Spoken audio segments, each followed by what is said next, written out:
Dans un film digne du Far West, un homme fuyant les bandits court et fuit dans tous les sens du terme, esquive les obstacles et se trouve dans un commissariat.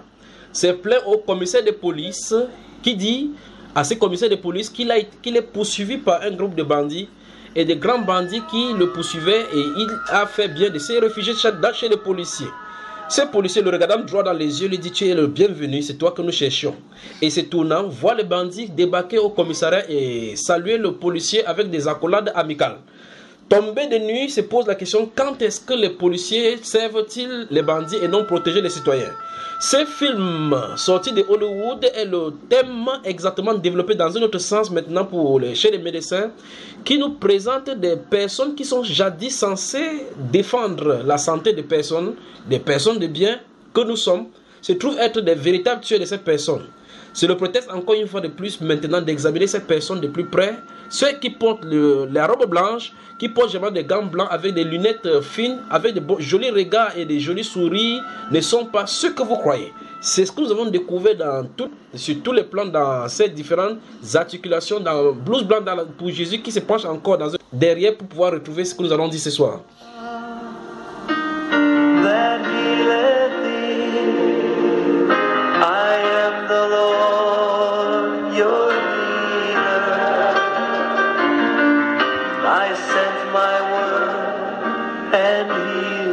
Vous entrez dans des hôpitaux, vous voyez une jeune dame avec des sandales blanches, une robe blanche avec un pantalon blanc, avec généralement des lunettes transparentes qui vous regardent et vous sourient, avec des joues perçantes. Vous pensez voir un ange. Vous vous trompez. Vous pensez avoir devant de vous les représentations de l'ange Raphaël, que non. Elles sont des agents des multinationales destinés à produire des ressources depuis votre poche, votre compte bancaire, afin de remplir les poches, afin aussi de pouvoir avoir à survivre par la paie qu'elles reçoivent dans cet institut. Désormais, vous allez les regarder autrement. Ce sont les médecins. Et ce soir, les médecins encore, leurs collègues qui porteront pour certains les bleus, pour d'autres encore le vert, pour symboliser la santé, ne sont pas ceux qui procurent généralement la santé. Et en principe, ils devraient le faire. Qu'arrive-t-il aux médecins? Ont-ils été féodés? Est-ce que l'osmose est arrivée à leur niveau au point où la santé est désormais maintenant compatible avec des choses telles que la maladie est devenue la guérison et la guérison est devenue la maladie? Pourquoi monnayer tout ce qui ne doit pas être monnayé? Qu'est-ce qui se cache derrière? Nous avons découvert ça dans tous les points que nous avons vécus. Ce soir encore, nous allons nous étayer maintenant sur d'autres auspices, sur d'autres plans, le plan spirituel maintenant, en continuant dans la dernière partie telle que nous avons vu la dernière fois. Blues Blanc pour Jésus, la grande équipe est encore réunie ce soir, du nord au sud, de l'est à l'ouest. Ils sont là plein ce soir, prêts à déployer toutes leurs connaissances et leurs découvertes afin de vous servir. Let's sing it to him. You are the God that healeth me. You are the God that healeth me. You are the Lord, my healer. Dans ces studios également, l'équipe n'a pas changé. C'est derrière la vitrine, Grâce T. Au micro pour la présentation, votre serviteur, celui-là qui fout son nez partout afin de sortir, démêler le vrai du faux.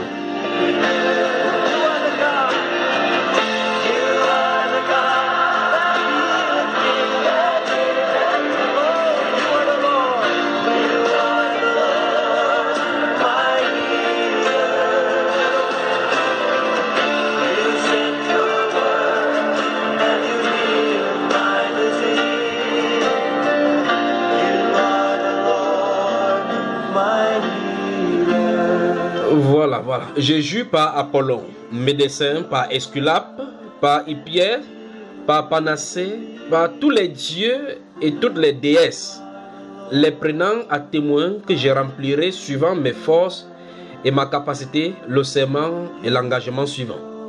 Je mettrai mon maître des médecins au même rang que les auteurs de mes jours. Je partagerai avec lui mon avoir et, le cas échéant, je pourvoirai à ses besoins. Je tiendrai ses enfants pour des frères et s'ils désirent apprendre de la médecine, je la leur enseignerai sans salaire ni engagement. Sans salaire ni engagement. Je ferai par des préceptes, des leçons orales et du reste de l'enseignement à mes fils, à ceux de mon maître et aux disciples liés par engagement et un serment suivant la loi médicale, mais en nul autre. Je dirigerai le régime des malades à leur avantage, suivant mes forces et mon jugement, et je m'abstiendrai de tout mal et de toute injustice. Je ne remettrai à personne du poison, si on m'en demande, ni ne prendrai l'initiative d'une pareille suggestion. Semblable, je ne remettrai à aucune femme un péché abortif. Je passerai ma vie et j'exercerai mon art dans l'innocence et la pureté. Je ne pratiquerai pas l'opération de la taille. Dans quelque maison que j'entre, j'y entrerai pour l'utilité des malades, me prévenant de tous mes faits volontés et corrupteurs, et surtout de la séduction des femmes et des garçons, libres ou esclaves. Quoi que je vois ou entende dans la société, pendant l'exercice ou même hors de l'exercice de ma profession, je tairai ce qui n'a jamais besoin d'être divulgué, regardant la discrétion comme un devoir en pareil cas. Si je remplis ce serment sans l'enfreindre, qu'il me soit donné de jouir heureusement de la vie et de ma profession, honoré à jamais des hommes. Si je le viole et que je ne me parjure, puis-je avoir un sort contraire? C'est le texte dit, le serment d'Hippocrate tiré du texte grec ancien du 4e siècle avant Jésus-Christ, traduit par Émile Littré, qui a vécu de 1819 à 1861. C'est le serment d'Hippocrate où beaucoup de personnes signent, imposent les mains, élèvent les mains, modifiées aujourd'hui avec d'autres appellations et d'autres langages, dans d'autres appellations, sur d'autres livres où les gens prêtent serment pour servir la nation, servir le peuple. Mais c'est le contraire qui est constaté, comme nous venons de voir dans toutes les éditions des médecins dans la sainteté, Blouse Blanc pour Jésus, édition Attention Vaccination.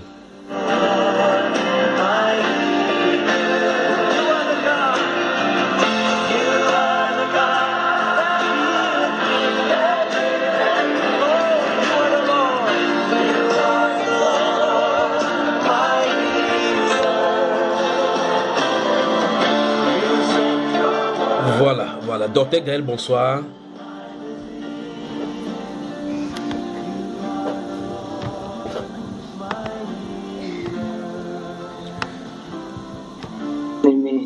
Bonsoir à tous.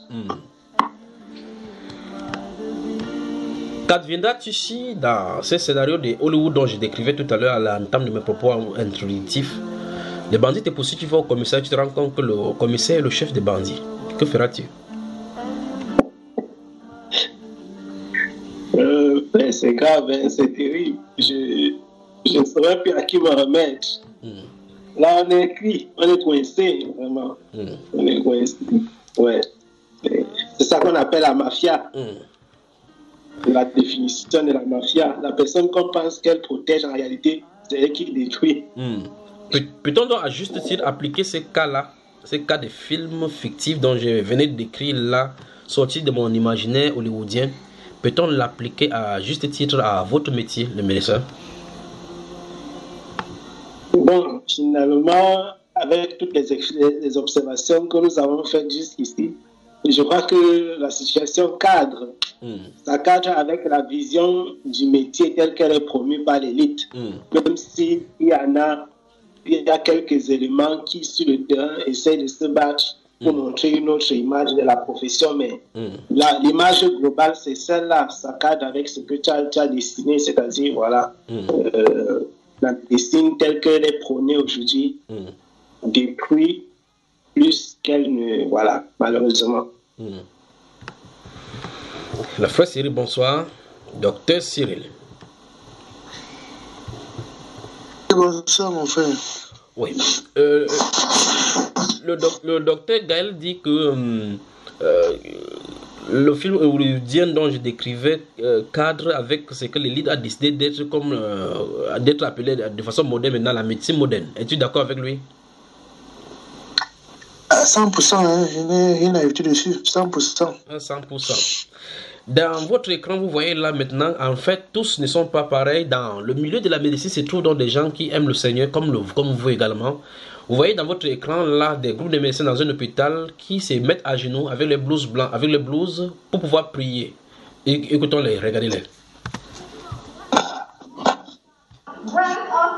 as we seek your face, oh God. No other face but the name of Jesus, God. We're seeking your face, oh God, to bring divine healing from heaven, God, upon every sickness, God, every disease, God. In this house, so many people are suffering, God, because they can't be with their families, God. They're lonely, they're dying alone, God. But your word says that you... Voilà. Merci, grâce à Dieu pour cet extrait qui plante le décor dans la phase spirituelle, la phase biblique de ce qu'on vient d'observer là maintenant. Docteur Siri, je reste avec toi. Voici les médecins qui sont à genoux. Ils sont dans leur laboratoire. Nous avons les appareils de type respiratoire derrière, les appareils d'urgence. Ils ont mis une pause pour prier en évoquant Jésus-Christ, que personne, ils ne peuvent rien faire sans lui. Ils appellent le grand médecin au secours. Que penses-tu là? Mais ils pensent qu'ils ont tout compris. Parce que c'est ce que j'ai toujours su. Le vrai médecin, c'est le Seigneur. Même si c'est décidé souvent de temps en temps de passer par ce que les hommes ont pu, par son inspiration, en fait, dans une certaine mesure, c'est que les hommes ont pu découvrir, puis décider que tu es à l'hôpital, mais le vrai médecin, la vraie guérison découle du Seigneur. Oui. Ils ont compris ça. Ceux-ci seront 10 dans les hôpitaux, dans des hôpitaux de 1000 personnes. Et à l'issue de les rapports leur seront adressés au grand directeur de l'hôpital qui est un sataniste lié à ces groupes dont nous parlions dans l'autre partie, des groupes de 7 peut-être. Et lors de la compréhension, lorsqu'ils vont percevoir qu'en fait, ces 10 personnes se réunissent pour prier dans l'hôpital, ils seront renvoyés. Que penses-tu? Bon, c'est ce qui va arriver à plus d'âmes que nous, hein, parce que quand les choses vont se connaître, vraiment, il faut que tu me fasses tout ce terrain dans mon pays, hein, ouais. Parce que on a tout ça au dehors. Docteur Ren, bonsoir. Bonsoir mon frère. Le frère Siri dit que chacun de vous pauvres cherche derrière les terrains pour construire non seulement sa maison mais sa clinique pour pouvoir exercer la médecine. Mais les lois nationales stipulent qu'aucune personne ne peut exercer sans l'autorisation. Et voilà, exercer ça avec autorisation, vous irez au ministère des tutelles. Et au ministère des tutelles, on vous demandera si vous êtes dans l'ordre des médecins. Et dans l'ordre des médecins, des lois y sont écrites de faire le serment, de respecter les clauses de cet ordre-là. Que ferons-nous finalement avec le terrain dont Siri nous propose de le faire? Après, on va cultiver le maïs, le plantain sur ça. On se débrouille avec. Parce qu'on est mal barré. Ce qu'on va faire, mon frère. Ah là là. C'est compliqué. La sœur Acheté, bonsoir.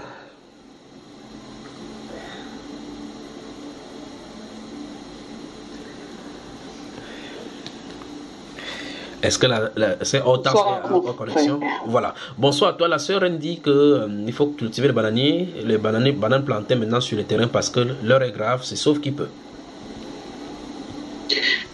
Vraiment, sauf qui peut. La terre ne ment pas. Bon, là-bas, quand tu plantes le maïs, ça sert le maïs. Avec plusieurs degrés.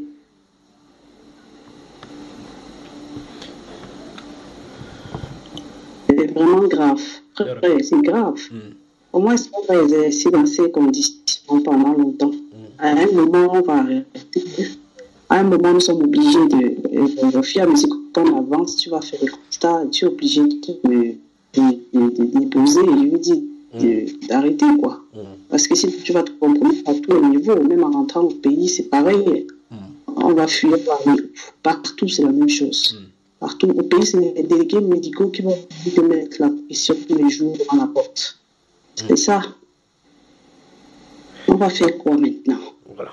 En tout cas, pour ceux qui font de la politique, Jean-Paul Sartre, lui, il avait dit qu'il est trempé jusqu'au cou. Il a les mêmes sales. Que diront les médecins? Les gants sont sales ou c'est les blouses qui sont sales?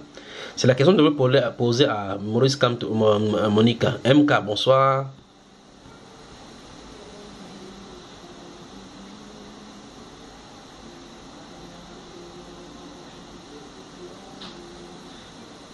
Bonsoir mon frère. Comme vous pouvez constater, il y a du bruit autour de moi. Ouais. Mais à ta question, je dirais que les blouses sont sales. Les blouses sont sales. Qu'est-ce qu'il faut faire? Il faut les tremper dans un sang rouge, pas vrai? Ouais. Bonsoir à toi, merci de fermer le micro. Allons du côté d'Abidjan, en Côte d'Ivoire, pour regarder retrouver le docteur Bamba Iba, le très sérieux docteur Bamba Iba. Bonsoir à toi et bienvenue encore. Bonsoir mon frère. Je t'accueille à chaud là. La fièvre et la dysenterie sont causées par quoi? La dysenterie amibienne, c'est provoqué par des amibes. Oui. Donc, on parle de maladie des mains sales. Voilà. Donc, ces amibes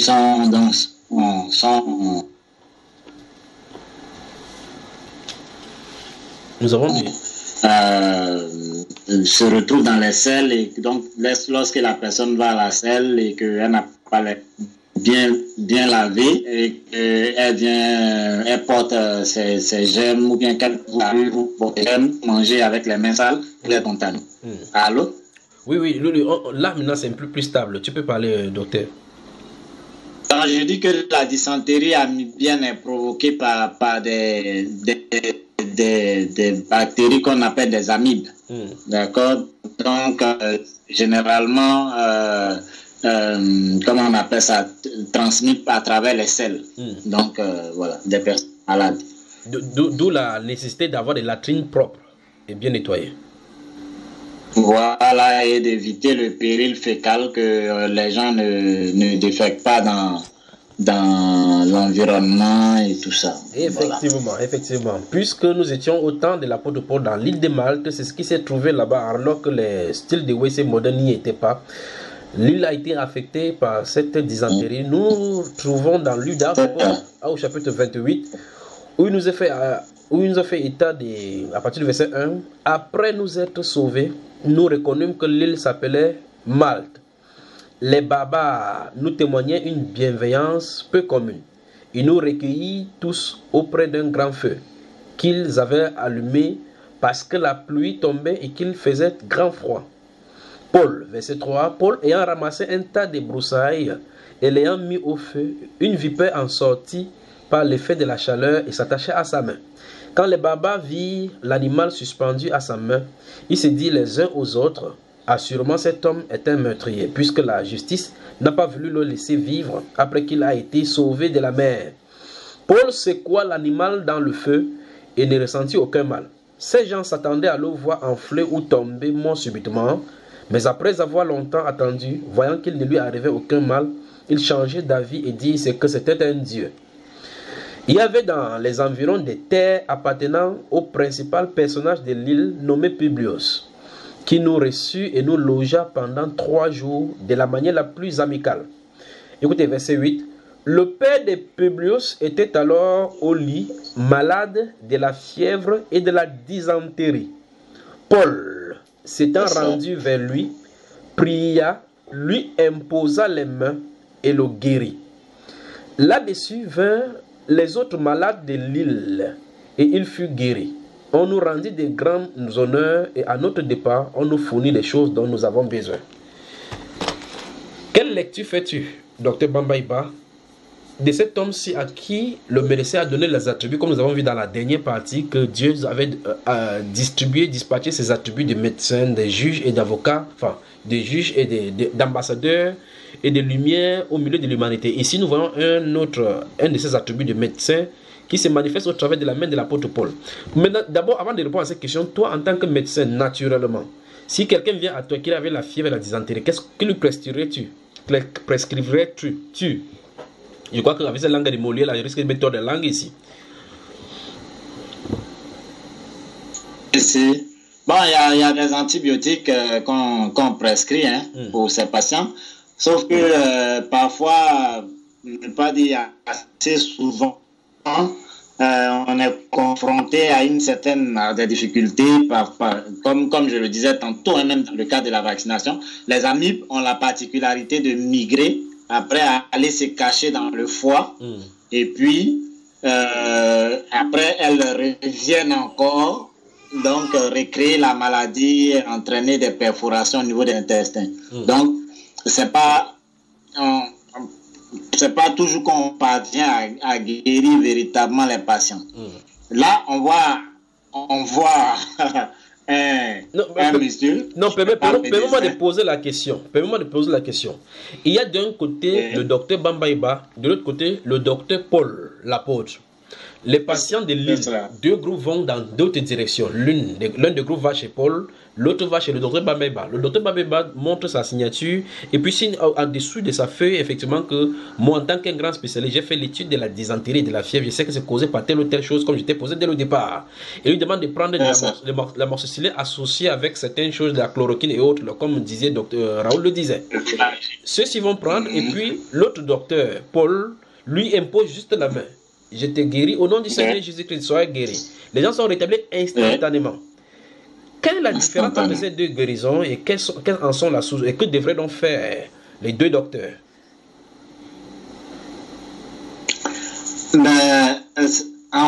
C'est surtout l'autre docteur, le docteur Bambaïba, en fait, le docteur, selon les hommes, qui doit se poser des questions. D'accord? Qui doit plutôt chercher à devenir comme le docteur Paul. Voilà. C'est parce que lui, il guérit instantanément, alors que le docteur Bambaïba, il va donner des antibiotiques sur au moins une dizaine de jours, sinon 14 jours environ de traitement. Et puis en plus, il n'est même pas sûr que voilà, ce patient ne va pas refaire en fait la dysenterie parce que les germes auraient migré éventuellement. Voilà. Alors qu'avec le docteur Paul, il n'y a pas de débat, c'est instantané et c'est définitif. Voilà. Mais disons, puisque nous sommes là pour dire la vérité, pour ne pas avoir les mains sales, disons maintenant, docteur, aux personnes qui boivent des antibiotiques, disons-leur que les antibiotiques sont des poisons pour le corps, disons-le.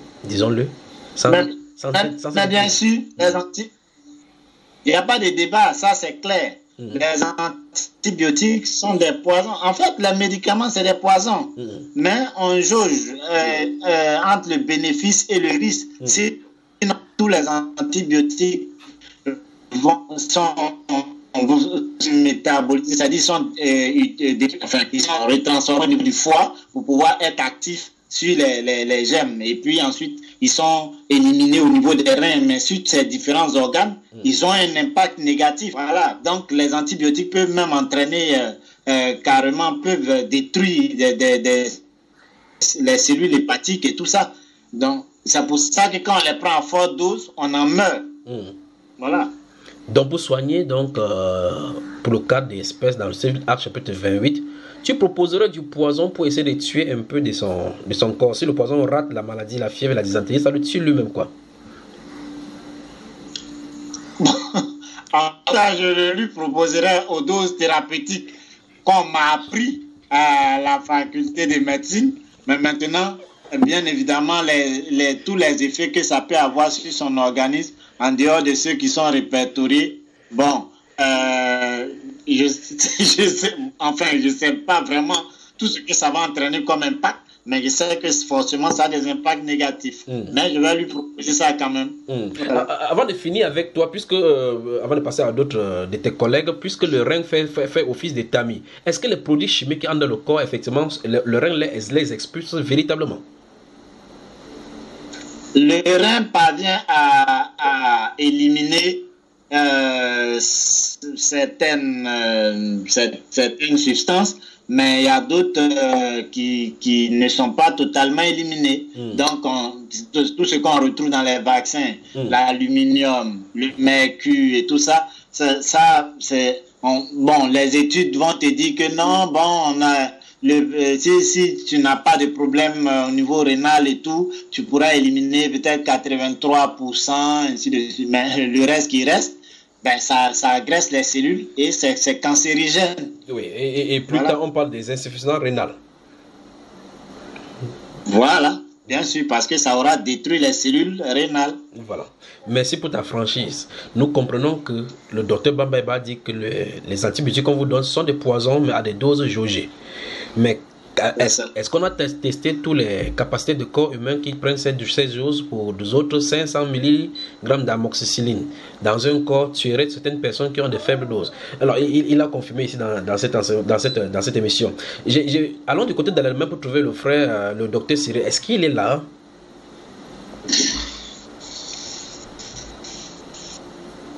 Oui, je suis là. Tu as un terrain de 13 hectares. Ou bien de 1 hectare, bâti sur des grandes superficies, où tu bâtis des centres de recherche. Et de l'autre côté, tu as un laboratoire assez vaste qui peut contenir plus de 500 personnes avec une salle de conférence. Tu bâtis là ta clinique sanctifiée du docteur Cyril venu des pays de Blancs. Et là, tu as maintenant, dans ta rencontre, la méditation, tu rencontres dans le livre des Actes des Apôtres, chapitre 28, Paul l'apôtre, qui a trouvé des malades sur une île, l'île de Malte, et les a guéris par imposition de main. Là, tu demandes au Seigneur de t'accorder ce don-là, il te le donne. Toutes tes machines désormais ne te servent plus à rien. Tu invites tes collègues dans ces salles de conférence.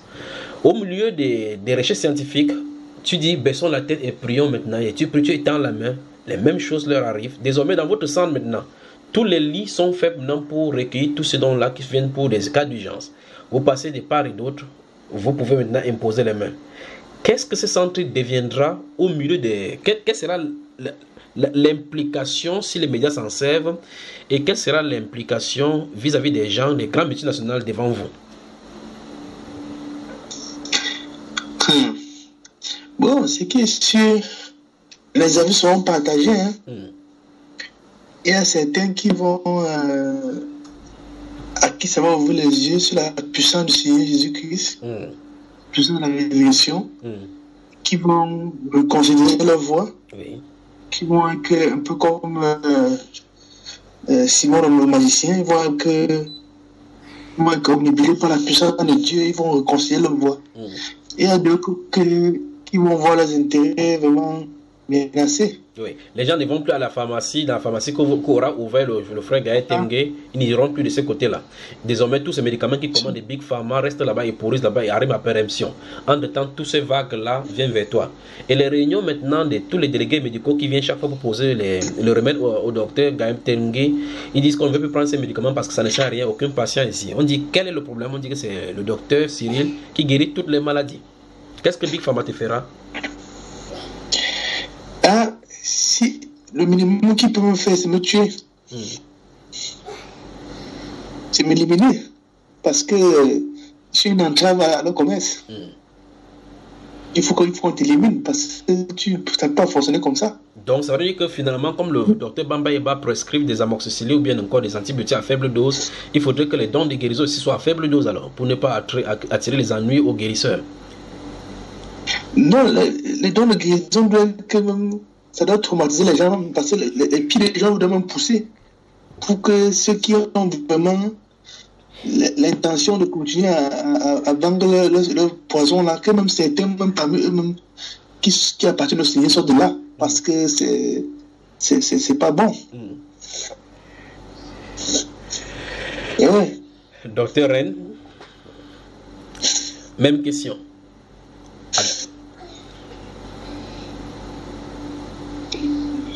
C'est encore quoi déjà la question? Est-ce que tu seras prêt à prier pour des malades et subir les fougues des Big Pharma?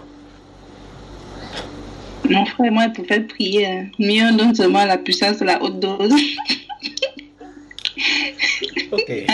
Après, même si on met la machette sur mon cou, il n'y a pas de problème. Les vagues de J'espère mourir comme Étienne. Les vagues de persécution arrivent. Docteur Yassine, même question. Avant que nous entrions dans la Bible ce soir.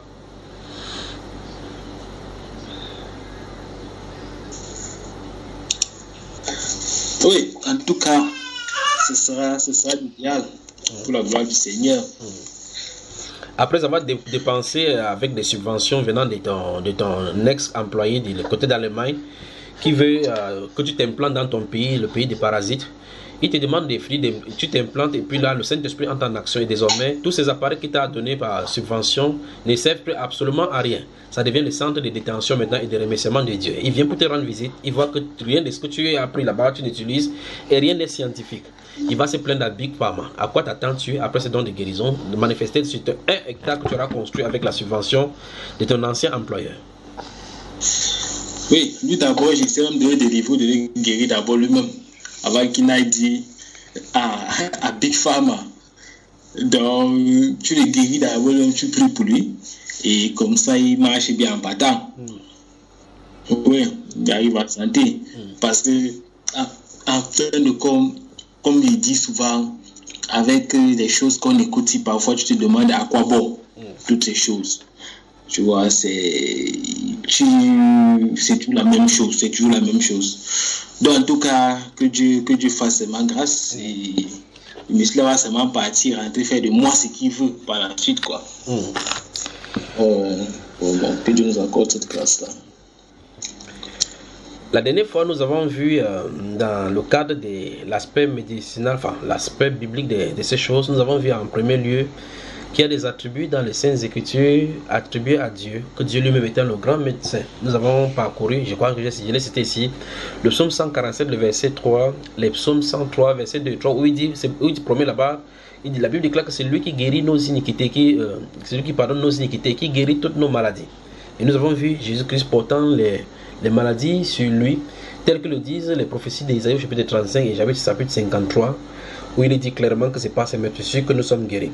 Nous avons été dans les Saintes Écritures, dans ces différentes parties-là, le fait que Dieu avait plusieurs attributs, parmi lesquels les attributs des médecins, l'attribut d'ambassadeurs, des juges, et dans le livre des juges, pour le cas des juges, nous avons vu dans le livre de 1 Corinthiens chapitre 6, le verset 1 à 8, où il est dit qu'il n'y a-t-il pas parmi vous un homme capable de juger. Mais nous avons vu clairement que pour des juges, il déploie la sagesse afin de régler des contestations et des ennuis au milieu des hommes.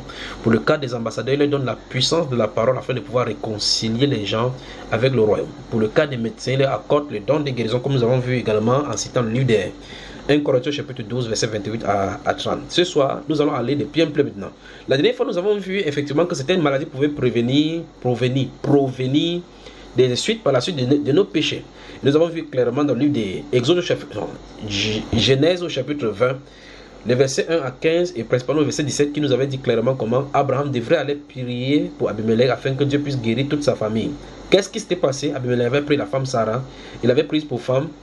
Et puis Dieu a frappé de stérilité toute la maison. Et Dieu a révélé à Abimelech que toute cette maladie s'y est venue à cause du fait qu'il a pris la femme de son serviteur.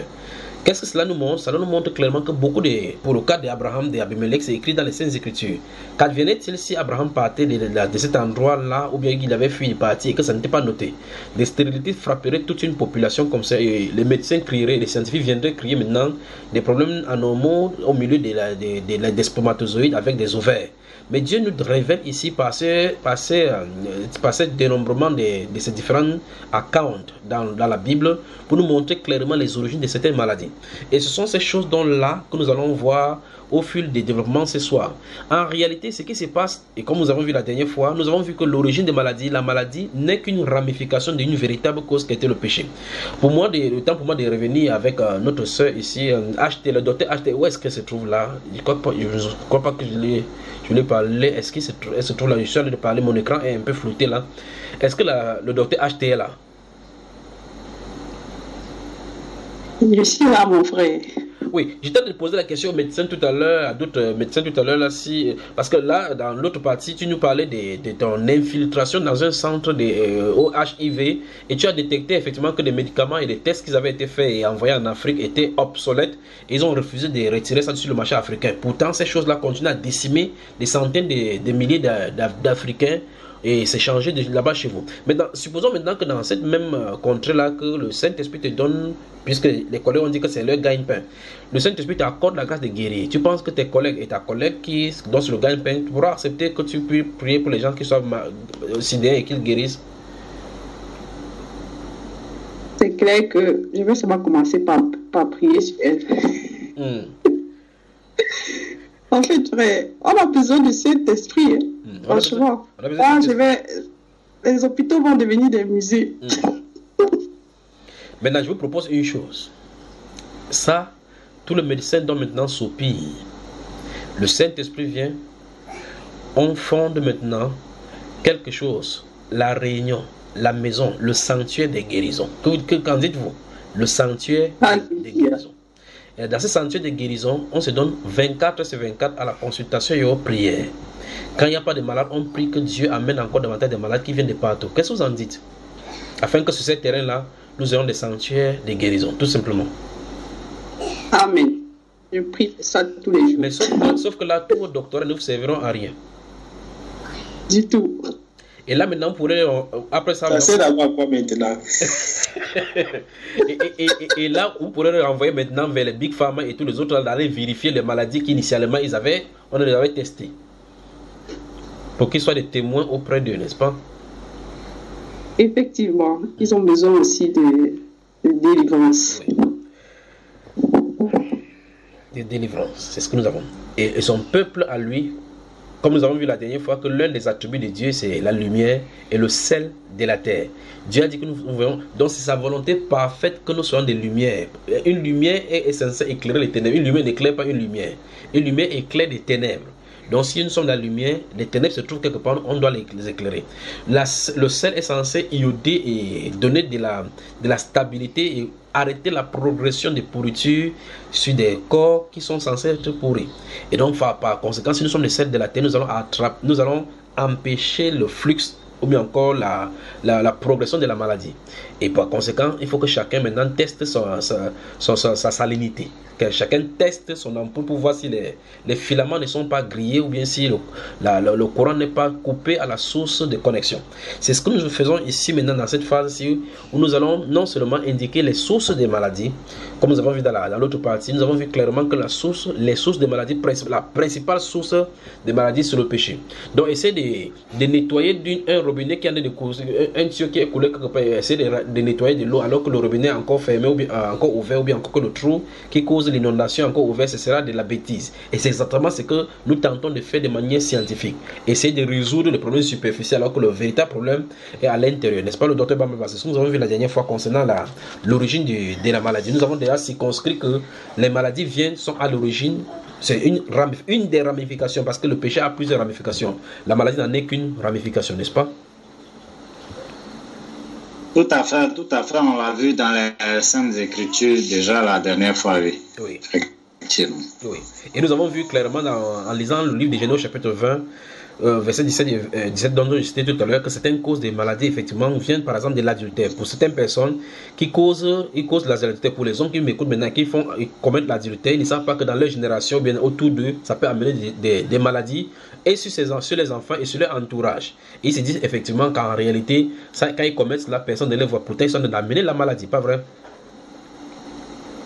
Effectivement. Nous allons voir. Sur la génération qui suivait. Nous allons voir également que la Bible aussi dit qu'on allant en boîte de nuit en dansant des musiques mondaines. Nous allons voir maintenant, écoutez bien, gardez-vous tranquille. Nous allons voir maintenant que la Bible déclare qu'en allant dans les boîtes de nuit, en musique mondaine, en lisant toutes ces choses-là, et en forniquant, en embrassant les petits amis, vous pouvez avoir des maladies. C'est tout de suite après ces conditions musicales données par notre technicien maison, Grace Chapter.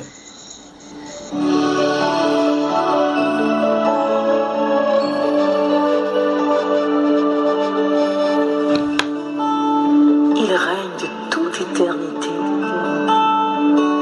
Éternel est son nom. Nous prosternons devant sa majesté. Nous nous prosternons. Nous nous prosternons.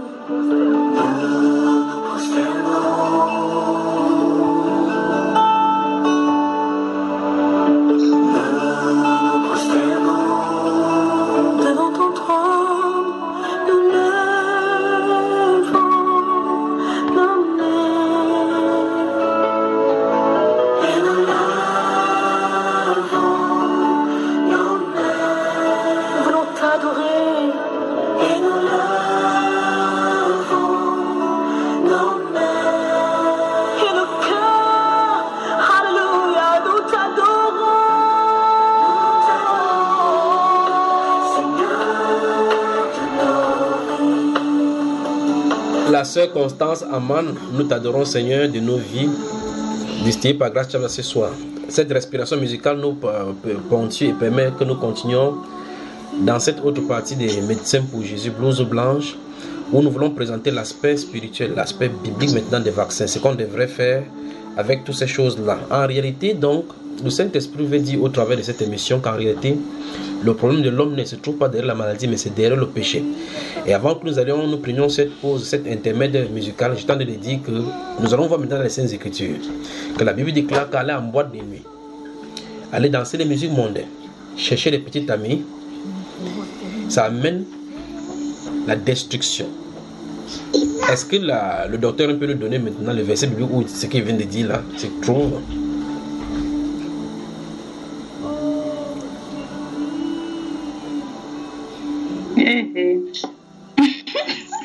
Je sais, je suis un bibliste. Ok, j'avais oublié que vous étiez les docteurs, tu étais urgentiste. Nombre chapitre 25. Allons dans le livre des Nombres chapitre 25.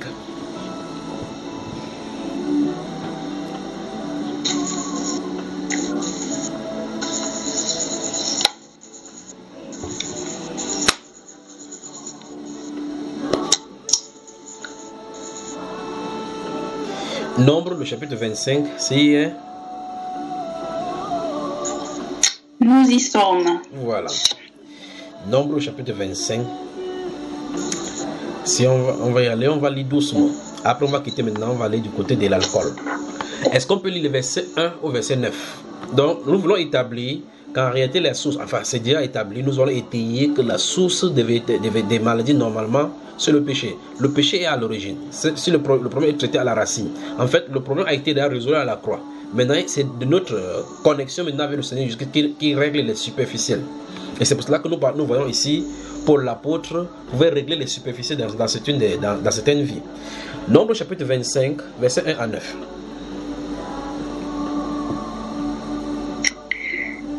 Israël demeurait à Sittim et le peuple commença à se livrer à la débauche avec des filles de Moab. Elles invitèrent le peuple au sacrifice de leur Dieu. Et le peuple mangea et se prosterna devant leur Dieu. Israël s'attacha à Baal, Péor, et la colère de l'Éternel s'enflamma contre Israël. L'Éternel dit à Moïse, « Assemble tous les chefs du peuple et fais pendre les coupables devant l'Éternel en face du soleil, afin que la colère ardente de l'Éternel se détourne d'Israël. » Moïse dit aux jeunes d'Israël, « Que chacun de vous tue ceux de ces gens qui se sont attachés à Baal Péor. » Et voici, un homme des enfants d'Israël vint et amena vers ses frères une Madianite sous les yeux de Moïse et sous les yeux de toute l'assemblée des enfants d'Israël, tandis qu'il pleurait à l'entrée de la tente d'assignation. À cette vue, Phiné, fils d'Éléazar, fils du sacrificateur Aaron, se leva du milieu de l'assemblée et prit une lance dans sa main. Il suivit l'homme d'Israël dans sa tente et il les perça tous les deux, l'homme d'Israël, puis la femme, par le bas-ventre, et la plaie s'arrêta parmi les enfants d'Israël. Et on a eu 24 000 qui moururent de la plaie. C'est terrible, n'est-ce pas? Oui, le docteur Bameba. Le docteur Bameba, on dit ici que les gens qui sont allés en boîte de nuit dans zone 4, ils sont allés et puis un monsieur qui est rentré lui avec sa petite amie en rentrant à la maison, il est passé devant Moïse. Il rentrait, il était sourd, il est venu alors que la plaie s'était éclatée. Et combien de personnes sont mortes, ma soeur? 24 000 qui moururent de la plaie. Donc la boîte de nuit, et ceux qui partent danser, je ne sais pas comment vous appelez ils ont mangé, ils sont levés pour se divertir, ils ont dansé un peu. Donc la Bible nous dit que c'est Baal Péor, le dieu le dieu des musiques mondaines et le dieu des boîtes de nuit. Que vous appelez ça George V, San Francisco, Los Angeles, Bar ou n'importe quoi, Baal Péor est à l'intérieur. Et en allant dansant le Baal masqué et tous les autres que vous pouvez appeler, vous en avez servir ces mêmes divinités. Et ce qu'il peut faire, c'est qu'il faut qu'une Phiné, un homme comme Phiné, puisse venir vers vous pour que la plaie puisse s'arrêter. Nous voyons ici, une fois de plus, comment des gens sont morts à cause de la boîte de nuit, et des musiques mondaines et de la prostitution et encore la fornication. N'est-ce pas, docteur Yassine?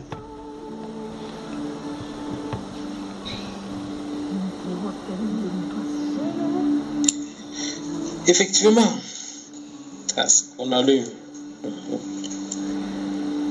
Mais il y a des chrétiens qui vont en boîte de nuit et disent que non, il n'y a pas de problème. C'est pas ce qui sort de. C'est pas ce que dans, il passe même pour couler la sueur. Il va aller y jouer la musique de Jésus.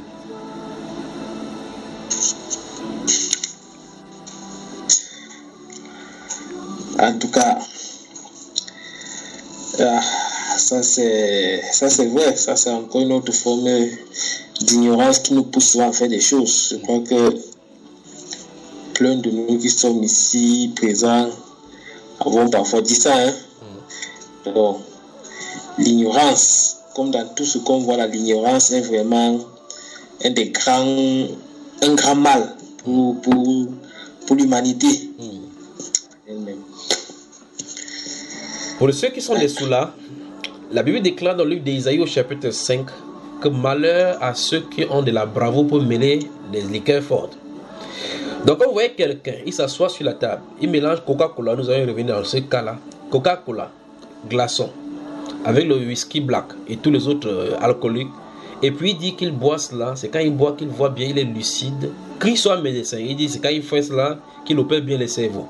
À cet instant-là, dis-le que la Bible dit malheur. Et nous allons aller du côté de Osée au chapitre 7 maintenant, pour voir ce qu'il en est, les maladies qui en résultent.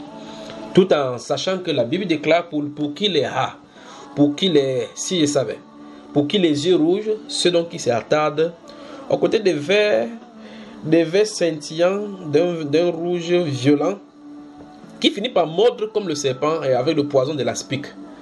Et quand ça finit par nous faire tomber, comme vous voyez les sous-là tomber dans les caniveaux sur les réseaux sociaux, la Bible déclare donc, dans Osée chapitre 7, le verset 5, qu'est-ce que ça dit, docteur Rennes?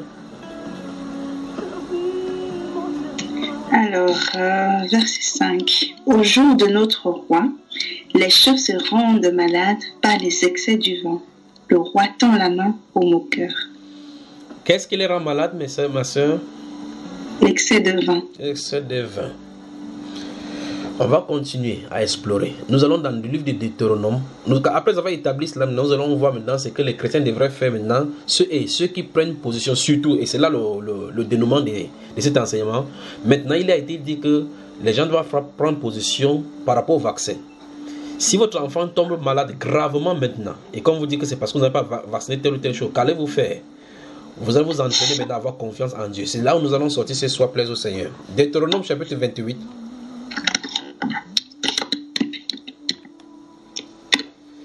Deutéronome chapitre 28, verset 57 à 60. Nous allons couper court là parce que c'est long. On pourrait y prendre depuis le verset 1.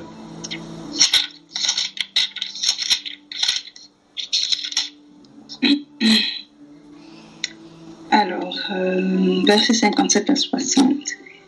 Elle ne leur donnera rien de l'arrière-fait, sorti d'entre ses pieds, et des enfants qu'elle mettra au monde. Car, manquant de tout, elle en fera secrètement sa nourriture au milieu de l'angoisse et de la détresse, où te réduira ton ennemi dans tes portes. Si tu n'observes pas et ne mets pas en pratique toutes les paroles de cette loi, écrites dans ce livre, si tu ne crains pas ce nom glorieux et redoutable de l'Éternel ton Dieu, l'Éternel te frappera miraculeusement, toi et ta postérité, par des plaies grandes et de longue durée, par des maladies graves et opinales. Verset 60. Il amènera sur toi toutes les maladies d'Égypte, devant lesquelles tu tremblais, et elles s'attacheront à toi. Verset 61. Et même, l'Éternel fera venir sur toi jusqu'à ce que tu sois détruit toutes sortes de maladies et de plaies qui ne sont point mentionnées dans le livre de cette loi. Donc Dieu nous dit clairement qu'il peut donner le sida aux gens, n'est-ce pas, mes sœurs? Amen. Docteur Gaël Kemge, qu'est-ce que tu fais comme commentaire pour ce que Dieu fait la promesse à son peuple que s'il désobéissent, il va leur faire venir les maladies qu'ils craignent, le sida, le coronavirus et autres. Que la désobéissance peut amener Dieu à frapper son peuple de cette maladie jusqu'à ce que ça les détruise. Qu'est-ce que tu en dis? Qu'est-ce que tu peux dire à ceux qui nous écoutent maintenant par rapport à ce que nous venons de lire là maintenant? Je crois, frère, que voilà, nous comprenons en réalité que tout ce qui se passe autour de nous, le Seigneur nous a déjà avertis dans les Écritures. Donc, il est question pour chacun de véritablement se remettre en question. Donc, je dirais à ceux qui nous écoutent, voilà, désormais, après avoir écouté cet enseignement, vous devez savoir à quoi vous en tenir. Il faut déjà examiner nos vies et voir est-ce que l'origine de nos maladies et autres maux dont nous souffrons, est-ce que ce ne serait pas nous, est-ce que ce ne serait pas notre vie? Donc, la vie de sanctification peut avoir des implications même sur le plan de notre santé physique. Donc, pour ceux aussi, je crois que c'est aussi un message pour ceux-là qui écoutent l'évangile, je ne sais pas comment je vais appeler ça, l'évangile selon lequel Dieu est bon, au point où tout ce que vous allez faire, il s'en fout. Vous êtes enfant de Dieu parce que vous avez fait, je ne sais pas, parce que vous partez entre guillemets à l'église, parce que vous donnez des offrandes, le Seigneur va fermer les yeux sur ce que vous faites. Alors je crois que ça c'est aussi un message qui s'adresse à ceux qui vivent n'importe comment en pensant que voilà, le Seigneur est bon. Non, le Seigneur peut frapper. C'est vraiment ça, l'enseignement. Il va réitérer cette même proposition encore dans le livre de Deutéronome chapitre 29. Le verset 15 à verset 22, qui va les frapper au point où les passants, même les autres nations, vont dire vraiment, si ce peuple c'était le peuple de Dieu, pourquoi Dieu les a-t-il traités comme cela? Maintenant, quelle est la promesse faite lorsqu'on lui obéit concernant les maladies? Parce que nous traitons le cas des maladies. Parce que nous sommes regardés là, parce que dans le monde, quand les gens n'ont pas d'espérance, ils cherchent des vaccinations. Maintenant, nous, qu'est-ce qu'on devrait faire? Regardez ce que Dieu a dit concernant les maladies. C'est ça que nous sommes en train d'examiner ce soir. Nous sommes au laboratoire du grand médecin, nous sommes là à son secrétariat maintenant. Et le Saint-Esprit nous dit au travers des Écritures, déjà des maladies que nous avons sur la terre, comment on les contracte afin de pouvoir savoir comment les éviter. Exode chapitre 15, je crois que ce serait bien que nous restions dans ce Deutéronome d'abord. Deutéronome chapitre 7 verset 15 d'abord lui-même. Deutéronome chapitre 7 verset 15.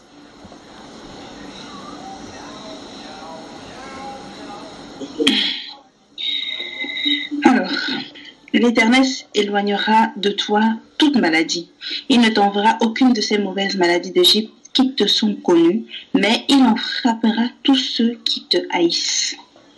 Quelle promesse, quelle véritable promesse pour les enfants du Seigneur, pas vrai mes soeurs et frères et médecins. Amen. Pas étonnant qu'il ait dit dans le psaume 91 que si main tombe à côté, Dieu met à droite, on ne sera pas atteint. On verra seulement la rétribution des méchants. Et qu'on ne craindra pas la contagion de la peste qui frappe en plein jour, pas vrai? Exode chapitre 15, verset 26, d'où est tirée effectivement la chanson de Don Moon que vous entendez en fond sonner en ce moment.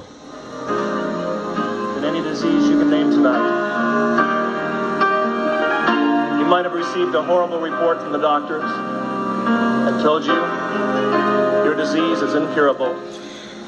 Exode chapitre 15, donc verset 26. Il dit, si tu écoutes attentivement la voix de l'Éternel ton Dieu, si tu fais ce qui est droit à ses yeux, si tu prêtes l'oreille à ses commandements, et si tu observes toutes ses lois, je ne te frapperai d'aucune des maladies dont j'ai frappé les Égyptiens, car je suis l'Éternel qui te guérit. Voilà.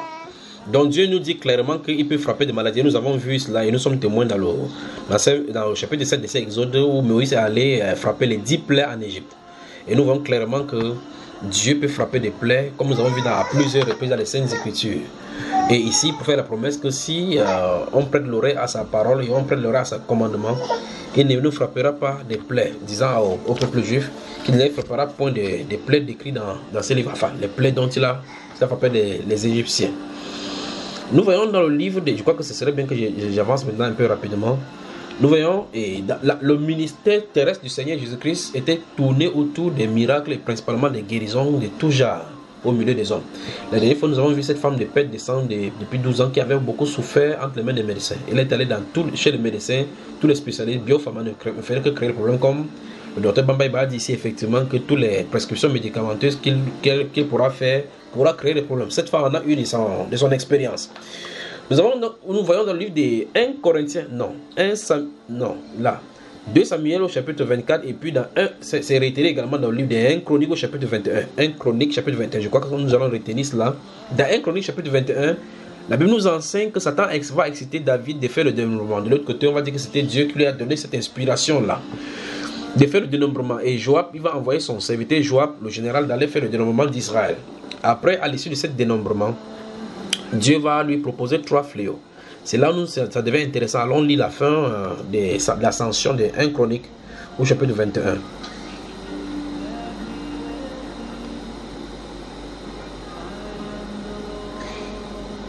Un Chronique chapitre 21. 1 Chronique chapitre 21. Vous y êtes? Oui. Voilà. Prenons à partir du verset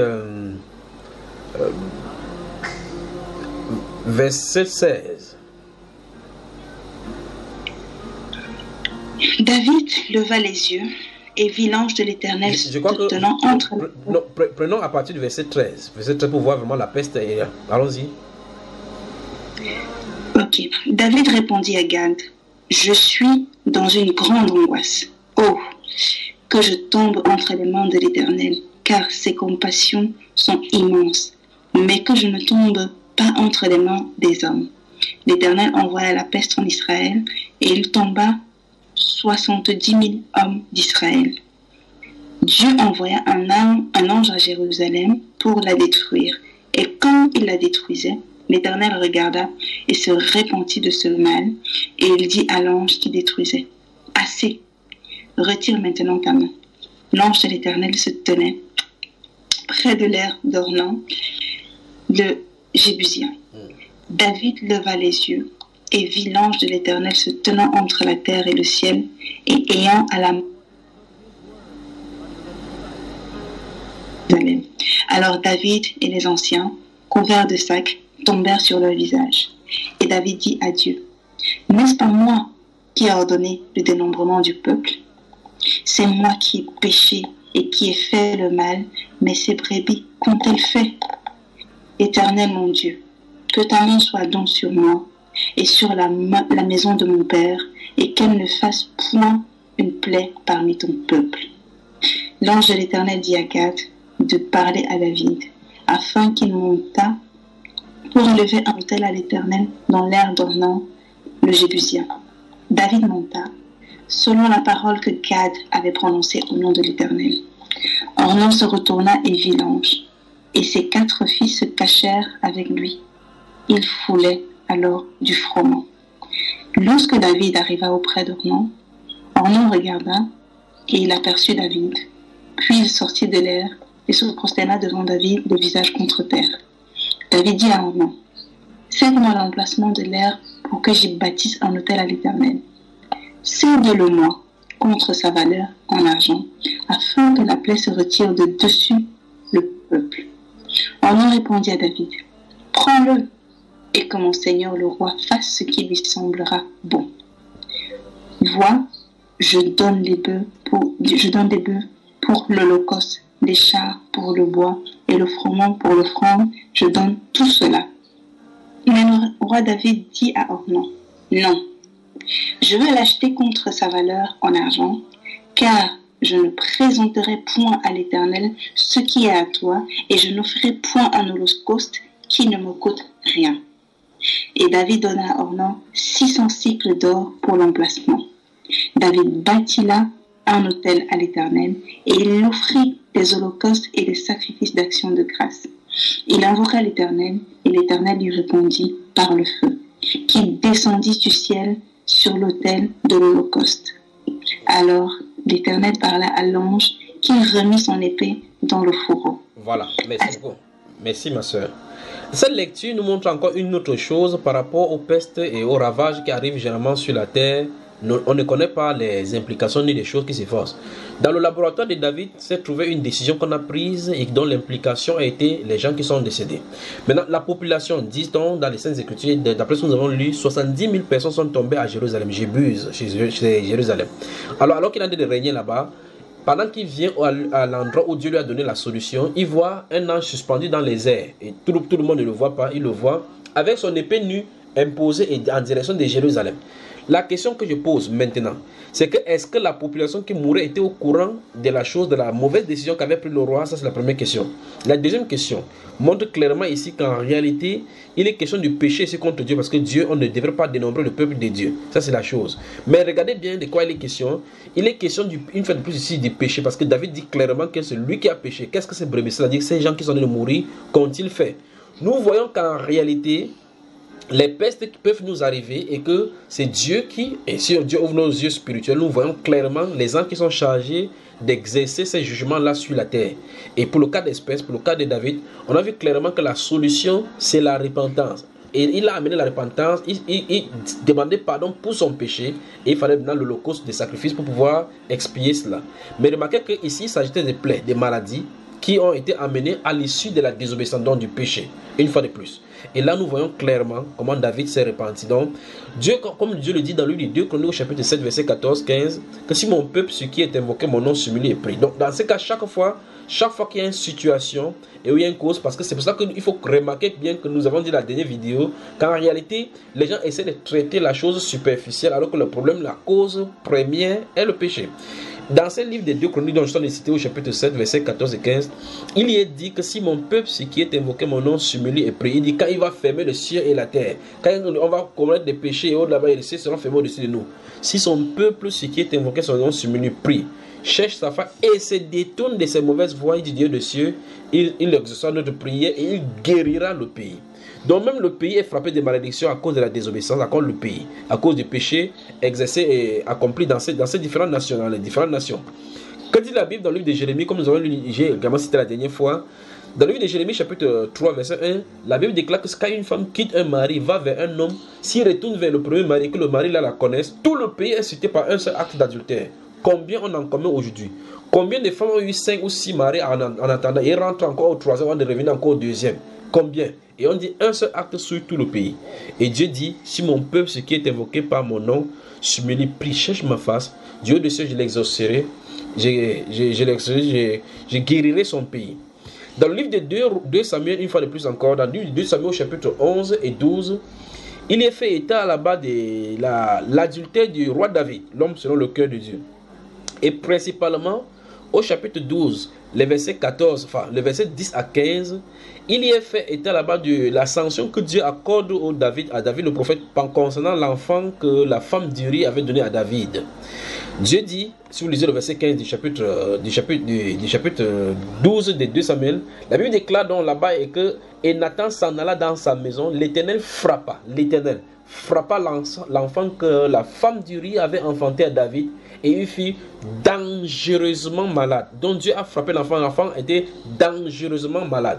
David s'est prosterné pendant 7 jours pour prier sans manger, sans boire, pour voir si Dieu guérit l'enfant. Mais la solution de Dieu était irrévocable. Dieu a fini par tuer cet enfant parce que c'était un enfant né de mauvaise façon pour pouvoir témoigner une mauvaise descendance du Seigneur Jésus-Christ. Nous voyons donc que par nos actes, par les choses, nous pouvons amener de la maladie chez nous.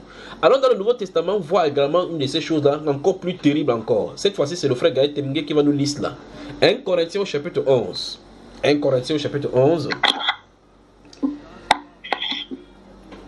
Là, maintenant, nous nous trouvons, parce que depuis là, nous nous baladons dans l'ancienne alliance, maintenant, nous nous trouvons clairement dans la nouvelle alliance. On y est, mon cher?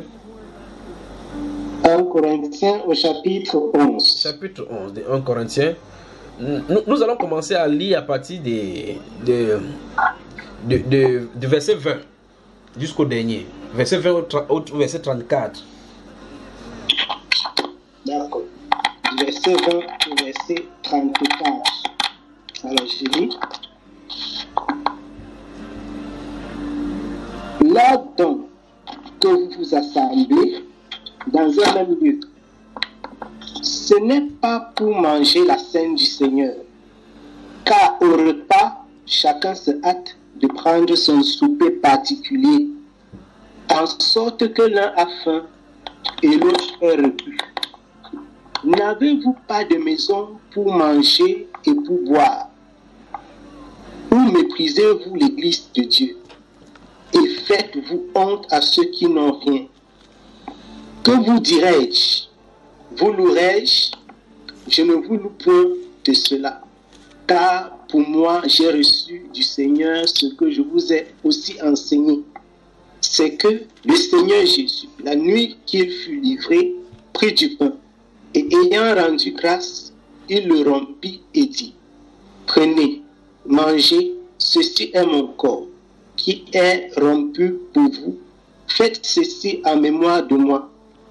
De même aussi, après avoir soupé, il prit la coupe et dit, cette coupe est la nouvelle alliance en mon sang. Faites ceci en mémoire de moi toutes les fois que vous en boirez. Car toutes les fois que vous mangez de ce pain et que vous buvez de cette coupe, vous annoncez la mort du Seigneur jusqu'à ce qu'il vienne. C'est pourquoi quiconque mangera de ce pain ou boira de la coupe du Seigneur indignement sera coupable envers le corps et le sang du Seigneur. Que chacun donc s'éprouve soi-même, et qu'ainsi il mange de ce pain et boive de cette coupe. Car celui qui en mange et qui en boit indignement mange et boit sa condamnation, ne discernant point le corps du Seigneur. C'est pour cela qu'il y a parmi vous beaucoup d'infirmes et de malades, et qu'un grand nombre sont morts. Car si nous nous jugions nous-mêmes, nous ne serions point jugés. Mais quand nous sommes jugés, nous sommes châtiés par le Seigneur, afin que nous ne soyons point condamnés avec le monde.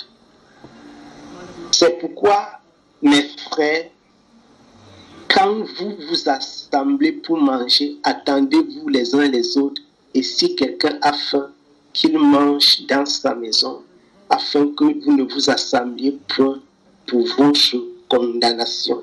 Quant aux autres choses, je les réglerai quand je serai arrivé. Voilà. Pour les choses dévastées, nous allons régler ça ce soir, pas quand nous serons arrivés, quand Paul l'apôtre sera là. Alors, nous voyons dans la lecture de cet épître clairement, et là nous trouvons dans la Nouvelle Alliance, et bien plus sous le sang de Jésus. Et c'est justement ce sang-là qui est censé nous nettoyer, qui condamne si on y approche avec une autre lecture, un autre comportement digne des païens. Mon frère, c'est toi qui expliques encore une fois de plus à ceux qui nous écoutent, quel style pour les gens qui sont des chrétiens, la façon de s'approcher dans la table du Seigneur, se comporter vis-à-vis de la table du Seigneur, comment ça amène les infirmités et la maladie. Dis-nous. Oui, frère, je crois que l'apôtre Paul a été assez clair, enfin, plus ou moins clair dans le texte que nous venons de lire. Et nous devons nous examiner. Le texte parle clairement d'examen. Ça veut dire auto-examen de chaque personne qui s'approche de la table du Seigneur. Il ne faut pas que le lieu de la bénédiction devienne un lieu de malédiction. Il va plus loin et il donne des exemples, certainement des exemples que ces personnes-là ne connaissaient pas. Il dit que parmi vous, il y a des malades, il y a des infirmes, il y a même des... C'est quand même grave. Très grave. C'est très grave ça. Et certainement ces chrétiens-là s'imposaient les mains en disant qu'on prie, on chasse des maladies, on chasse ça, ils ne guérissaient pas. Alors qu'il y a des infirmes, et surtout, le plus grave, c'est qu'ils avaient le Saint-Esprit. N'est-ce pas? Vraiment. C'est très grave, frère. Donc, chacun doit vraiment s'examiner. Je crois que ceci, il a pris certainement le cadre du repas du Seigneur, mais je crois que c'est valable pour la vie dans l'Église en général. Chaque chose que nous faisons pour Dieu, parce que ce qui est pris en exemple, ce qui est valable pour le repas du Seigneur, doit certainement aussi être valable pour les autres aspects de la vie chrétienne. On voit des chrétiens, par exemple, qui gèrent l'argent de l'Église. Tu entends qu'on a détourné, le pasteur a détourné, ou bien tu entends que dans l'Église, tel frère, telle soeur est parti pour prier avec le frère, c'est devenu qu'elle est enceinte. Les choses comme ça, je crois que ça nous interpelle vraiment à comprendre que la vie de Christ, la vie avec le Seigneur, on doit faire attention, on doit vraiment s'examiner. Ça peut aider. Voilà. Donc, nous voyons clairement que certaines maladies au milieu des chrétiens peuvent être causées par le non-discernement du corps de Christ, non seulement ça, mais par notre comportement au sein de l'assemblée, n'est-ce pas? Ça, frère. Voilà. C'est ça. Dans le livre des Actes des Apôtres, chapitre 12, à partir du verset 20, la Bible déclare que Hérode avait des dispositions hostiles à l'égard des Tyriens et des Sidoniens. Mais il vint le trouver d'un commun accord et après avoir gagné Blaste, son chambellan, ils sollicitaient la paix parce que leur pays tirait sa subsistance de celui du roi. À un jour fixé, Hérode, revêtu de ses habits royaux et assis sur son trône, les harangua publiquement. Le peuple s'écria, voix d'un Dieu et non d'un homme. Au même instant, un ange du Seigneur le frappa parce qu'il n'avait pas donné gloire à Dieu et il expira rongé des vers. Nous voyons clairement que cet acte s'est raconté dans le livre de Flavius Joseph, cet historien de l'Antiquité parle de cet roi qui est mort à petit feu rongé doucement. Mais vous remarquez qu'en réalité, c'est le Saint-Esprit qui nous dit à nous, qui nous lisons les Saintes Écritures, de quoi il est mort. Les scientifiques, eux, ils parlent de crise cardiaque, arrêt cardiaque subitement, qu'il est tombé là-bas. Mais la Bible nous dit qu'il est mort rongé d'un ver et qu'un ange du Seigneur était à côté de lui.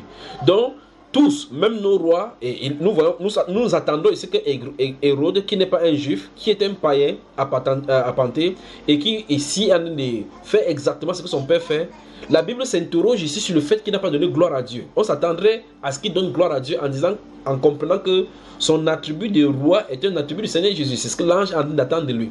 L'ange l'a frappé en le fait pourrissant par les vers, dit les Saintes Écritures. Mais les scientifiques vont dire, parce qu'ils ne voient pas l'ange en train d'agir, tout comme dans le cas de David, on ne voit pas l'ange suspendu dans les airs, on va seulement voir une peste là-bas, on pourra dire que non, c'est pas suite de la contagion de telle source, c'est ça qui a amené telle chose, c'est telle ou telle chose qui a amené, mais il y a un ange qui a tendu son épée et il y a des infections sur la terre.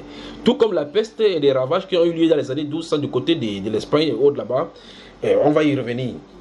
Allons dans le livre de Jacques, maintenant cette fois-ci, nous sommes dans le Nouveau Testament toujours. Jacques, je crois que le docteur Yacine peut nous lire là. Jacques, une fois de plus. Et vous remarquez que chaque fois, les maladies que nous voyons qu'en réalité, il y a une cause du péché.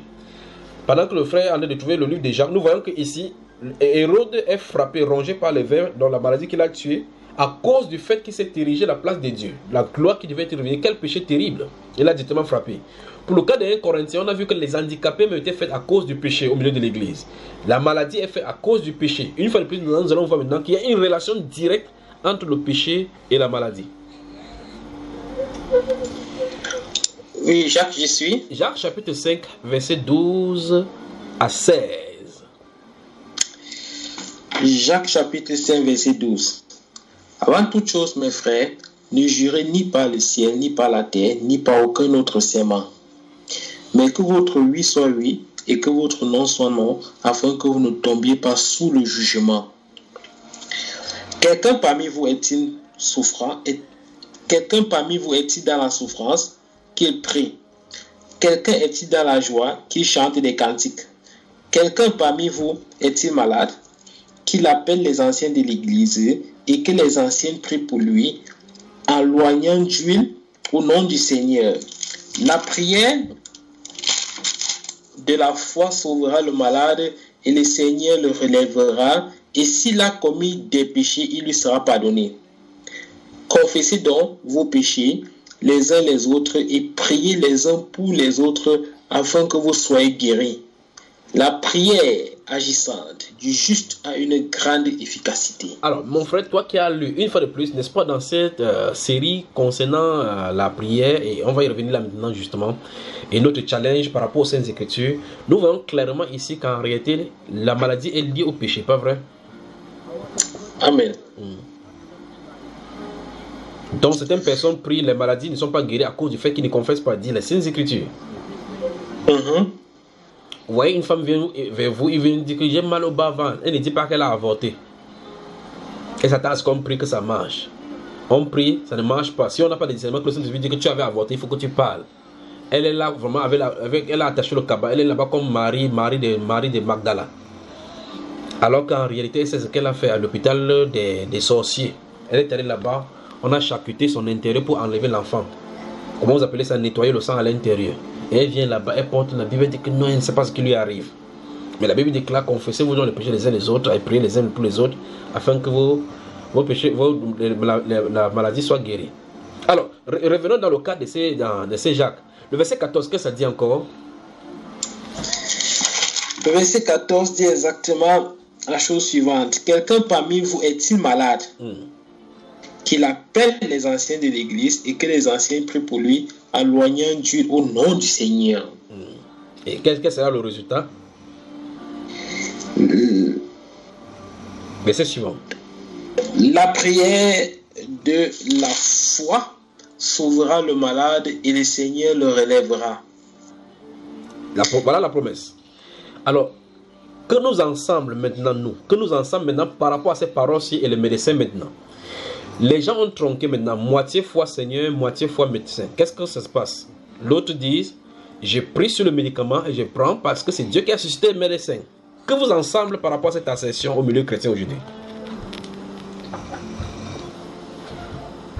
J'ai pris sur ma maladie, mais je vais à l'hôpital. Je vais que nous restions dans ces passages des Saintes Écritures que nous venons de lire. Le challenge a commencé. Oui, le docteur Bambaïba. Vous savez, nous, on a commencé ça aujourd'hui.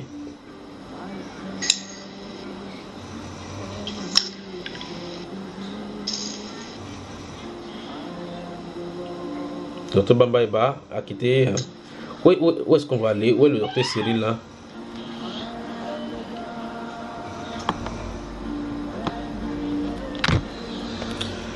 Pour vous qui vous nous écoutez, il est 1h46 du côté de Vérone. C'est la même heure à Nuremberg et aussi du côté de Berne.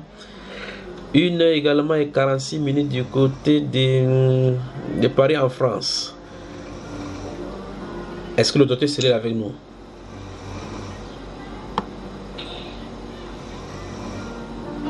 Les docteurs sont fatigués. Is more powerful than any disease you can name tonight. You might have received a horrible report from the doctors and told you your disease is incurable.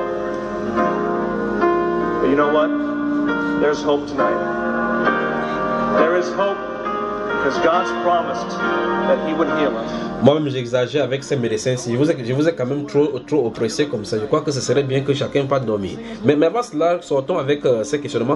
J'aurais souhaité qu'on titille et qu'on challenge un peu avec ces livres de Jacques parce que les choses y sortent, que nous puissions travailler plus tard et que ça meuble dans un autre cadre là, si vous le voulez bien.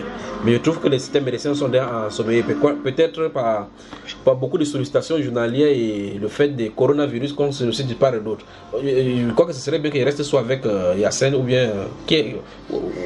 Est-ce que le docteur Yassine est là? Oui, je suis présent. Voilà. Dans ce livre de Jacques, il est dit que quelqu'un parmi vous est-il malade? On demande les chrétiens médecins. Oui, voilà. Merci beaucoup, frère. Je crois que quand on rentre dans ce passage, si je me trompe, Jacques est en train de donner les instructions dans le corps de Christ. Voilà.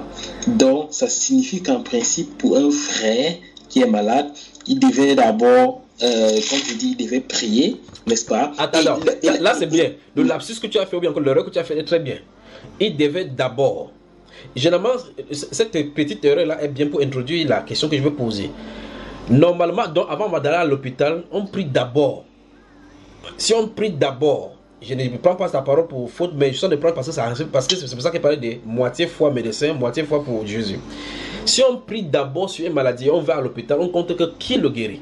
Est-ce que la question c'est, est-ce que dans cette, puisque nous avons vu que la femme qui avait la perte de sang, il y avait des médecins. Luc lui-même était médecin. Donc à leur époque, il y avait des médecins. Puisque le sermon d'Hippocrate dont nous lisons ici à l'entame est longtemps avant Jésus-Christ. Donc il y a des médecins parmi les Grecs et autres d'abord. Et le mot, les choses sont écrites en grec. La question que je pose c'est, est-ce qu'il y a une option médecin ici, dans cette option, dans cette Bible-ci? Et est-ce qu'il y a une option? Non, en fait, effectivement, c'est ce que je n'avais pas dit. Je n'avais pas dit d'abord prier et aller à l'hôpital. Ce que j'allais dire, c'est que ce que je vais dire, c'est quoi? Par rapport à ce verset-ci, effectivement, quand je dis d'abord prier, ça veut dire que c'est le premier réflexe qui devait venir pour un chrétien. Et le Seigneur te donne la marche à suivre. Ça peut être qu'il faut que tu ailles voir un ancien. Ça peut être que toi, tu peux prier pour toi. Ça peut être que le Seigneur t'impose, par exemple, un jeûne de 2 jours. Ça peut être que le Seigneur te donne une marche à suivre. Donc, c'est un peu pour ça que je mets d'abord. pour un chrétien à prier, c'est comme ça que ça devait marcher, que le Seigneur donne la suite. Maintenant, c'est clair que si on veut se fier comme on doit se fier à ceci, il faut aussi qu'en principe on respecte les conditions et que l'Église respecte les conditions scripturaires. Parce qu'aujourd'hui on va te poser la question, oui frère, je suis malade, où est l'ancien? Mais c'est ça, et c'est ce désordre dans le corps de Christ qui amène les gens à se confier un pied dedans, un pied dehors. Un pied dedans, un pied dehors. Effectivement, c'est clair, ça ne devait pas être comme ça parce que Dieu ne partage pas sa puissance. Je reste avec toi. Tu me réponds par oui ou par non. Oui. Dans ce passage, Dieu a instauré le ministère des guérisons et donc l'hôpital chrétien en milieu de l'église. Oui ou non? Oui. Dans ce passage, ça nous dit de façon claire et sans ambiguïté que les malades qui sont parmi les chrétiens doivent être soignés par les chrétiens. Oui ou non? Effectivement. Dans ces paroles du verset 15, la prière de la foi sauvera le malade. La Bible nous dit clairement le style de vaccination que doivent être vaccinés les chrétiens. Oui ou non? Clair. Continue ton développement.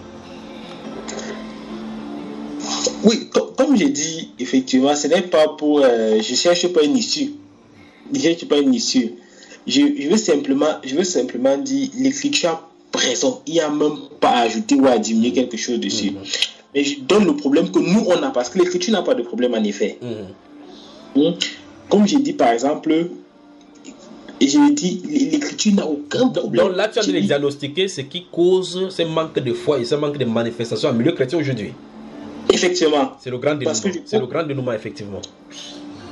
Parce que je crois qu'effectivement, tu dis, est-ce que c'est un chrétien qui devait poser? Mais nos actes parfois montrent effectivement qu'on n'a pas cette foi-là.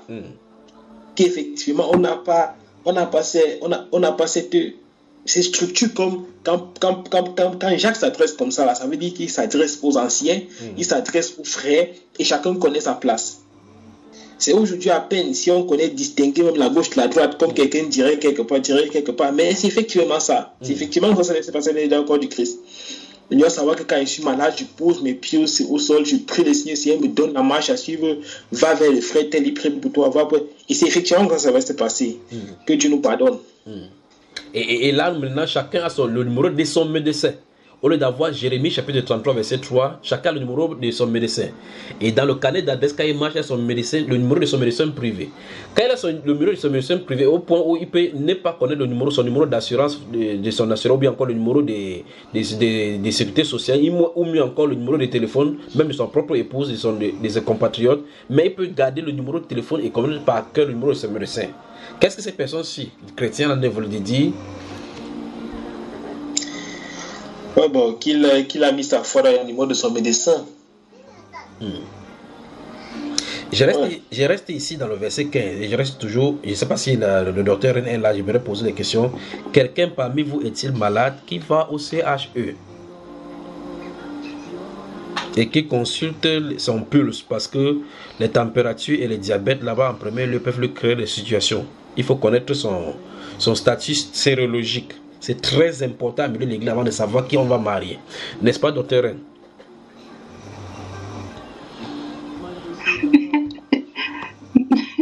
En tout cas, non. Pas ce qui est écrit. Mais on semble que c'est ce qui est compris au milieu de l'église aujourd'hui, pas vrai? Comme mon frère disait, au milieu de l'église, qui sait même qui est qui aujourd'hui? Mais on sait même où on va. On ne sait même pas si on avance ou on recule. Donc, comment on va même savoir comment prier ou le Saint-Esprit arrive, mon frère? Donc, on va poser les questions dans les deux volets maintenant. Je reste avec toi. Normalement, dans le monde, quand on est malade, quelle est la conduite à tenir? Donc maintenant, je crois que c'est que ceux qui nous écoutent puissent aller doucement, on y va doucement. Parce que maintenant, on va challenger notre foi. Parce que tant qu'on ne challenge pas notre foi jusqu'à sortir à une ligne, un standard qui a été tracé au milieu de nous, pour nous faire sortir, aller dans un camp qui n'est pas nôtre, on ne peut pas s'en sortir de cette torpeur. Alors je pose la question. Dans le monde, quand on est malade, quelle est la conduite à tenir? La conduite à tenir, c'est de se rendre chez un médecin, d'aller à l'hôpital, de contacter son médecin. Voilà, c'est bon, merci. D'après les Saintes Écritures, quand on est malade, quelle est la conduite à tenir? En tout cas, j'ai dit que il faut appeler les anciens de l'église pour qu'ils prient. Mais aujourd'hui, on appelle les anciens d'église, ils disent que dans le cas, si c'est très grave, il faut aller voir le docteur Intel. Parce qu'il y a un problème au milieu de l'église, mon frère. Il y a un gros problème au milieu de l'église. Merci. Où est la sœur HT?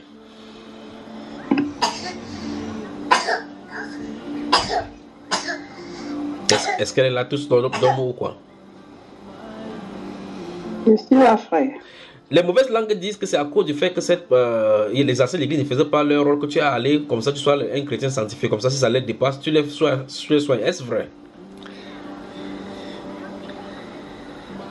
Ah. Quand il va venir vers moi. Tu le renvoies vers les anciens. Frère, quand il va venir vers moi, si les chrétiens sanctifiés. Bref, la parole est claire. Le verset 14 est clair. Il est malade, qu'il appelle les anciens de l'assemblée. Mais si tu as encore cela, afin que les gens qui nous écoutent comprennent bien là où nous sommes allés, est-ce qu'en cette période, il y a les médecins qui existent? Oui. Voilà. Donc nous voyons le cas de Luc, le médecin lui-même qui marchait avec eux, pas vrai? Effectivement. Ici, Jésus, notre Seigneur, n'est plus là, il est ressuscité, il est allé au ciel, ça fait plus de 50 ans. Et là, nous voyons clairement que quand Jésus lui-même, dans son ministère terrestre, était là, on dit que la femme qui avait la perte de ça avait souffert entre les mains des médecins. Donc il y avait des médecins, n'est-ce pas? Oui. Dans le cadre de la parabole du Samaritain, on voit clairement que cet homme-là porte la personne qui a été blessée sur sa propre monture. Il va dans une hôtellerie et met le monsieur qui doit le soigner au défi de prendre les soins et guérir toutes ses maladies. Comme ça, quand il va rentrer, il va perdre tout, il va payer tout ce qu'il y a là, toute la dépense, pas vrai?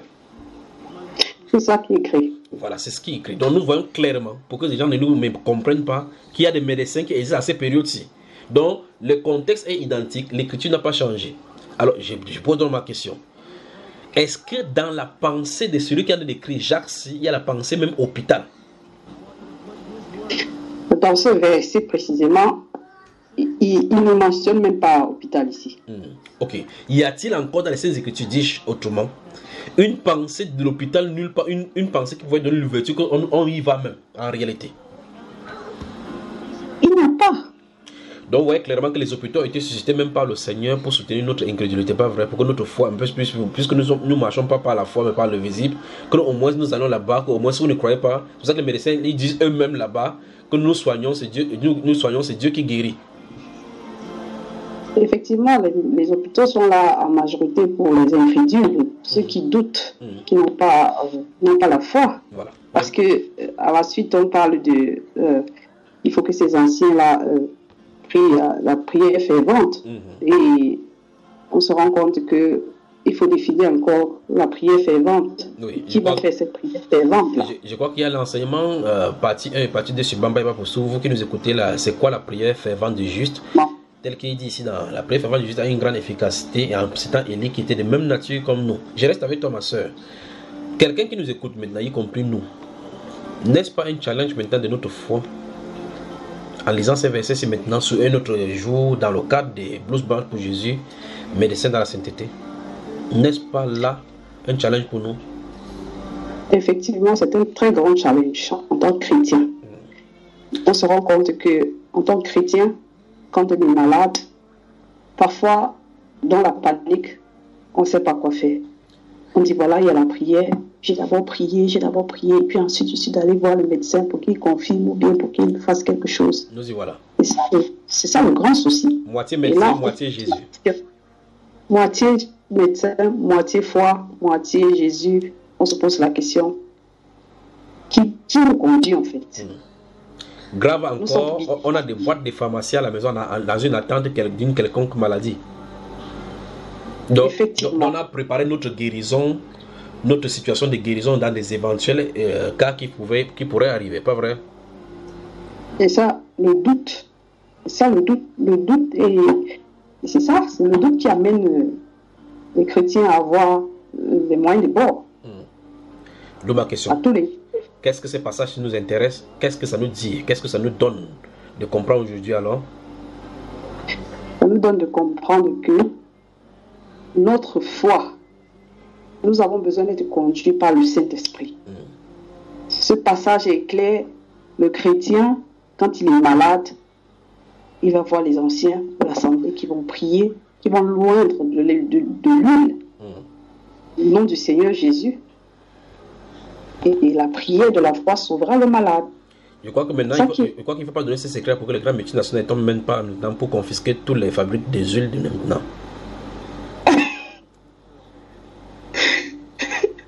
Parce que s'ils comprennent maintenant que c'est grave, là, on va commencer à avoir du mal à trouver l'huile, pas vrai? Effectivement. Mais jusque-là, je vois le titillement de je crois que le Saint-Esprit a de nous réveiller au travers de ces passages-ci, que nous avons fauté quelque part nécessairement. Et nous avons une responsabilité vis-à-vis de ce qui en est d'arriver à l'humanité maintenant en tant que sel et lumière de la terre. Pas vrai? Effectivement. Il faut quelque chose qui bouleverse carrément la pensée de l'homme. Face à la guerre. Sans le Saint-Esprit, l'homme n'est rien. Et sans le Saint-Esprit, on ne peut absolument rien faire comme œuvre de Dieu et comme chose palpable et permanente du Seigneur.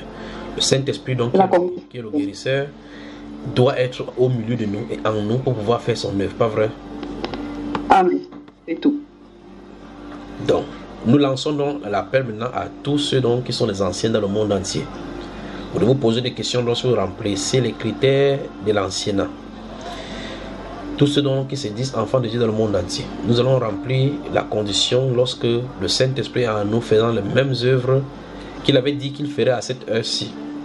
Il n'y a pas de royaume de Dieu prêché sans la puissance. Parce que tant que la puissance de la maladie sera là et qu'il y a des anciens, que l'Église sera sur la terre, l'ordre est donné par le Saint-Esprit aux médecins chrétiens, aux médecins au milieu des chrétiens que sont les anciens, de prier en les joignant d'huile, pas en les envoyer vers les frères chrétiens, les frères médecins qui sont en milieu de l'église.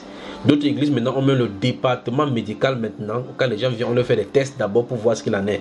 Ou bien même encore quand les gens veulent se marier, on leur fait envoyer, on leur fait des tests de sida pour voir si on a le sida au milieu de l'église d'abord. Voilà donc là où on en est. On a créé Jacques chapitre 6. Les médecins, l'ordre des médecins au milieu chrétien. Oui, ma soeur, tu voulais parler? Qui veut parler?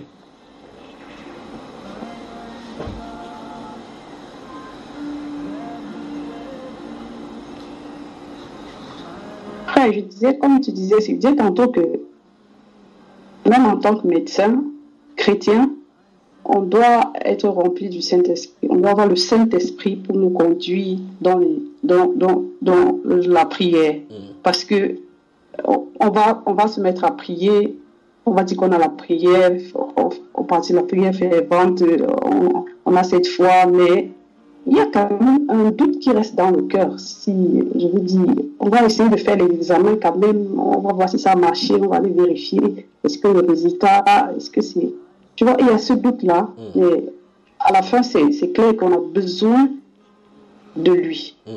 On a besoin du Seigneur, on a besoin du Saint-Esprit qui nous donne ce don-là. C'est important. Quelqu'un nous écoute maintenant, cette personne est malade et prête à l'article de la mort. Et que cette personne est chrétienne, qu'est-ce que toi tu lui dis?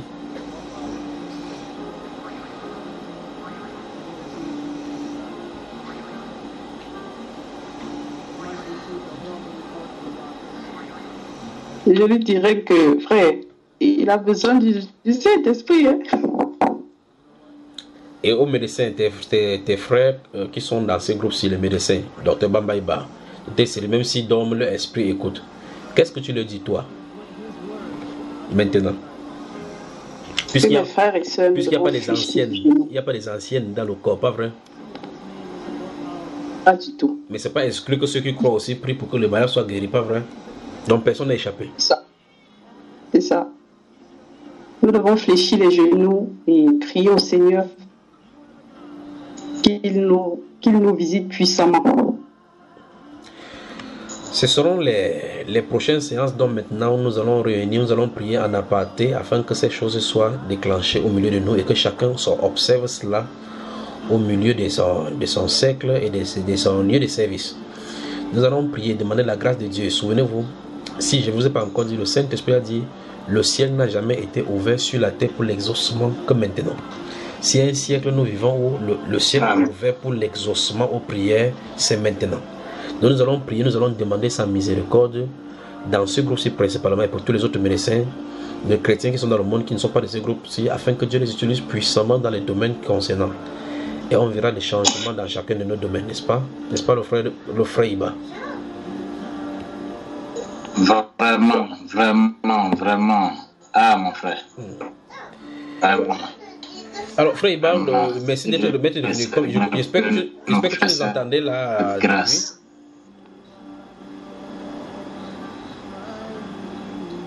Allô? Oui, oui. Est-ce que tu as entendu la lecture, de Jacques et les questionnements qui ont été soulevés?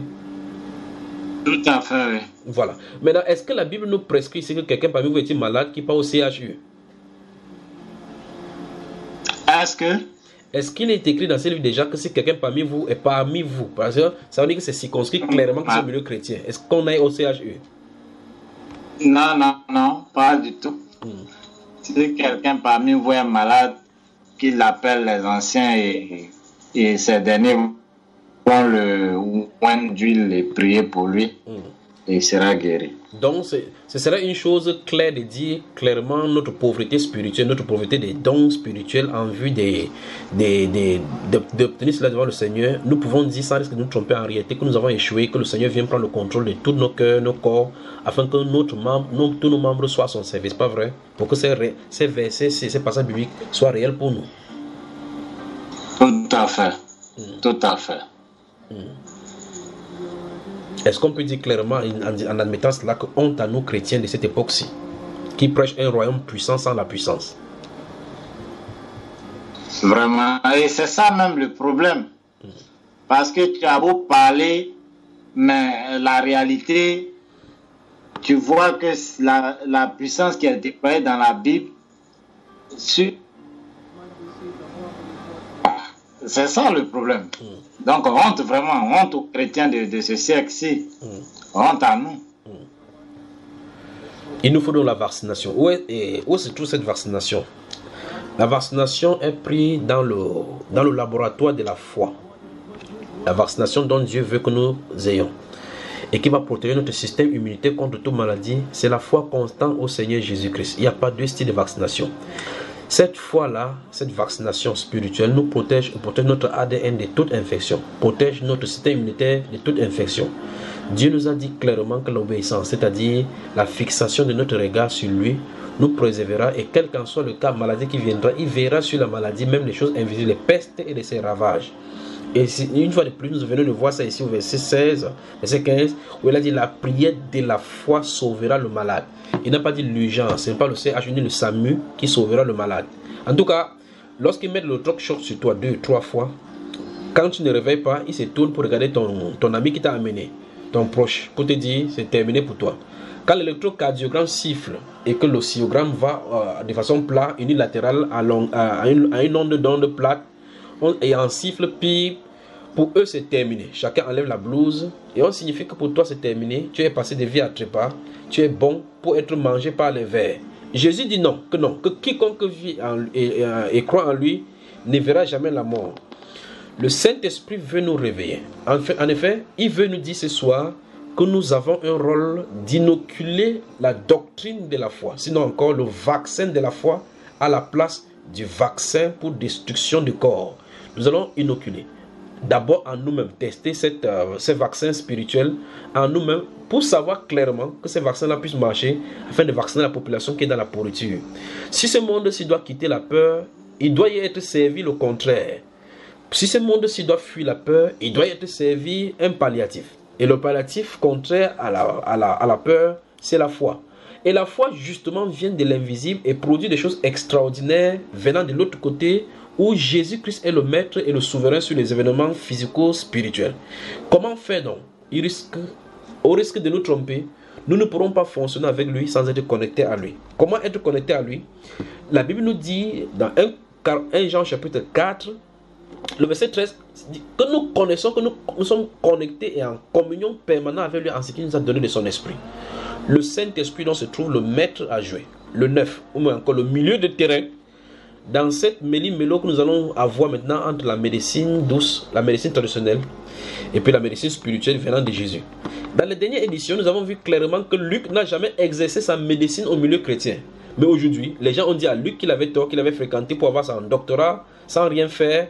Et son doctorat l'a conduit à être écrivain et raconter plutôt les guérisons des autres. Non.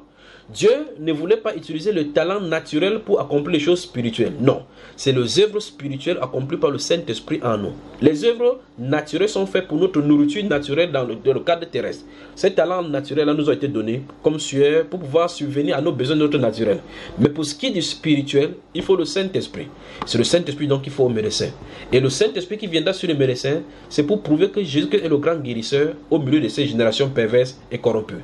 Et comme il a dit que quiconque vit et croit en lui ne verra jamais la mort, ça ne passera pas. Comme il a dit que celui qui croit en lui fera les œuvres qu'il a fait, ça ne passera pas. Comme il a dit que voici les miracles qui accompagneront ceux qui auront cru. En mon nom, ils chasseront des démons.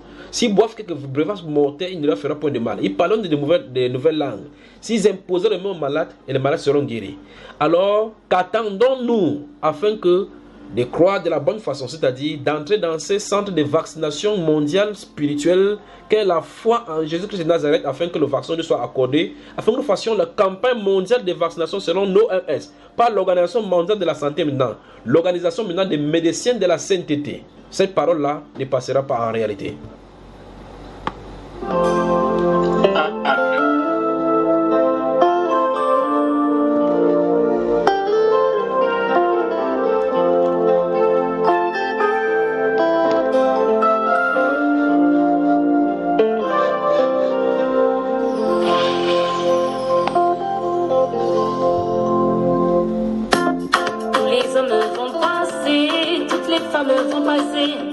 Et avec la vanité, l'orgueil de la vie, ton argent va passer, tous tes biens vont passer.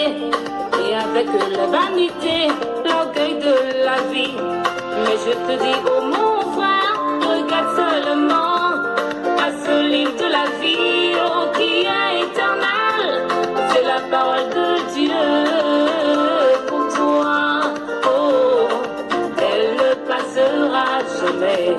Mais je te dis, oh ma soeur, regarde seulement à ce livre de la vie, oh qui est éternel, c'est la parole de Dieu pour toi, oh, elle ne passera jamais, c'est la parole de Dieu. Ainsi se conclut cette longue série concernant les vaccinations et avec des ramifications dans d'autres domaines de la médecine.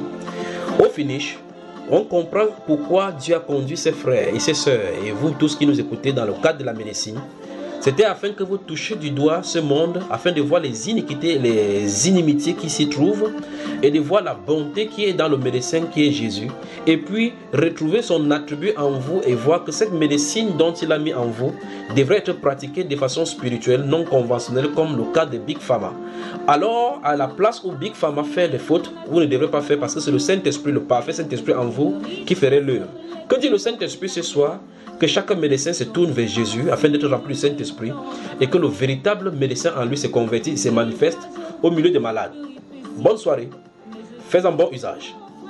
Regarde seulement à ce livre de la vie, oh qui est éternel, c'est la parole de Dieu pour toi, oh, elle ne passera jamais.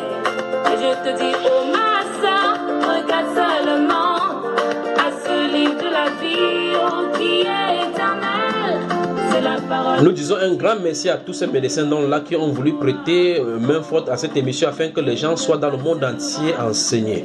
Nous avons tous reçu des enseignements les uns les autres. J'ai été édifié durant ces moments merveilleux que nous avons passé à votre compagnie.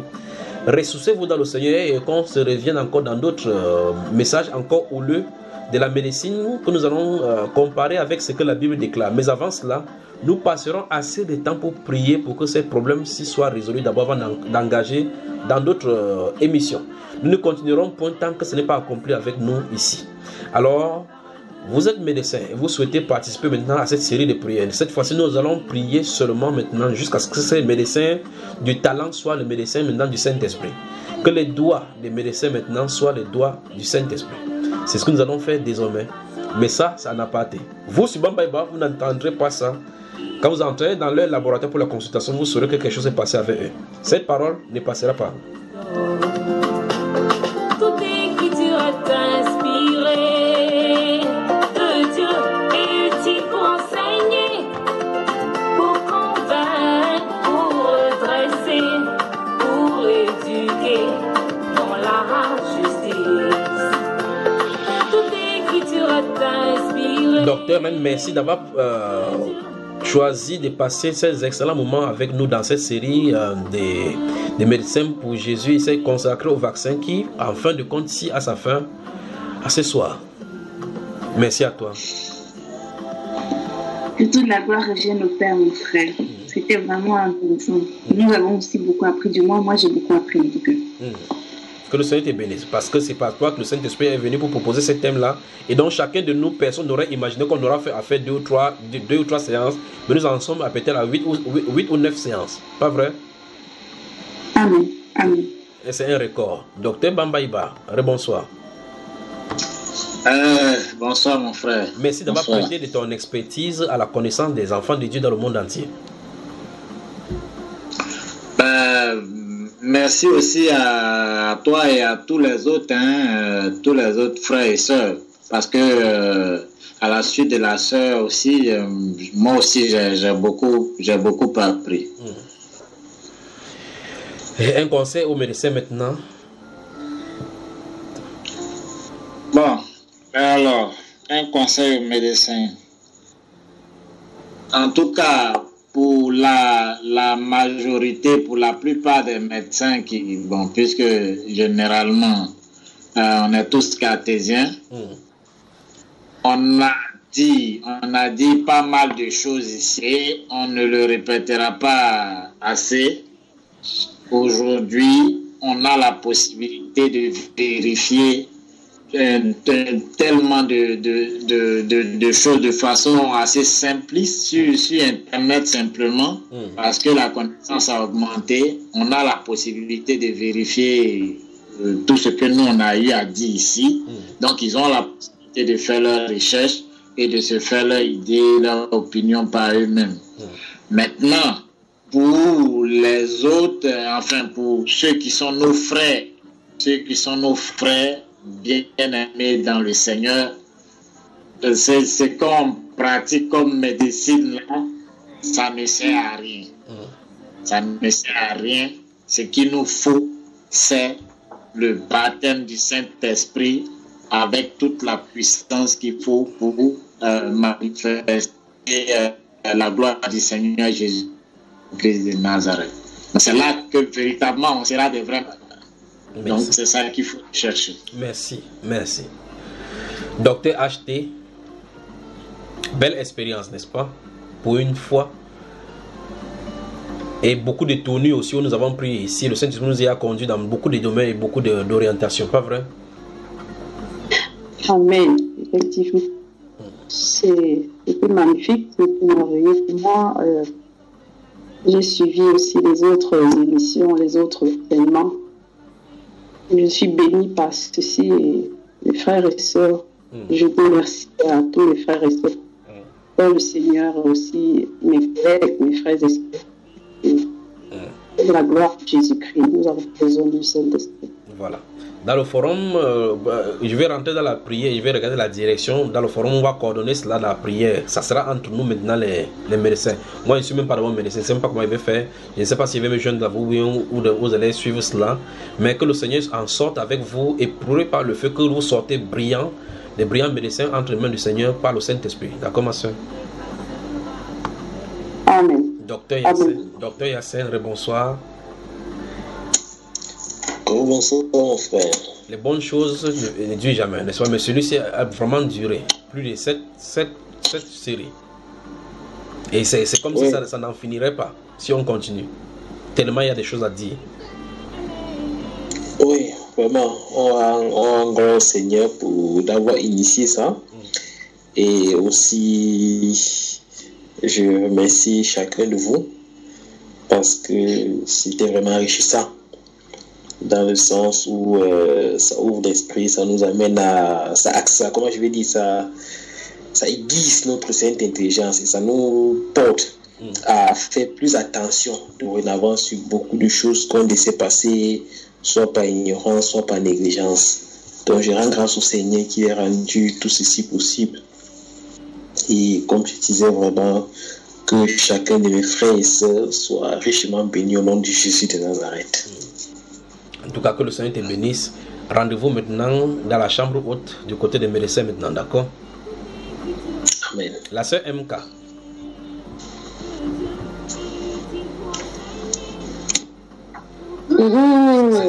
Ça fait une belle expérience, n'est-ce pas? C'était sucré jusqu'à...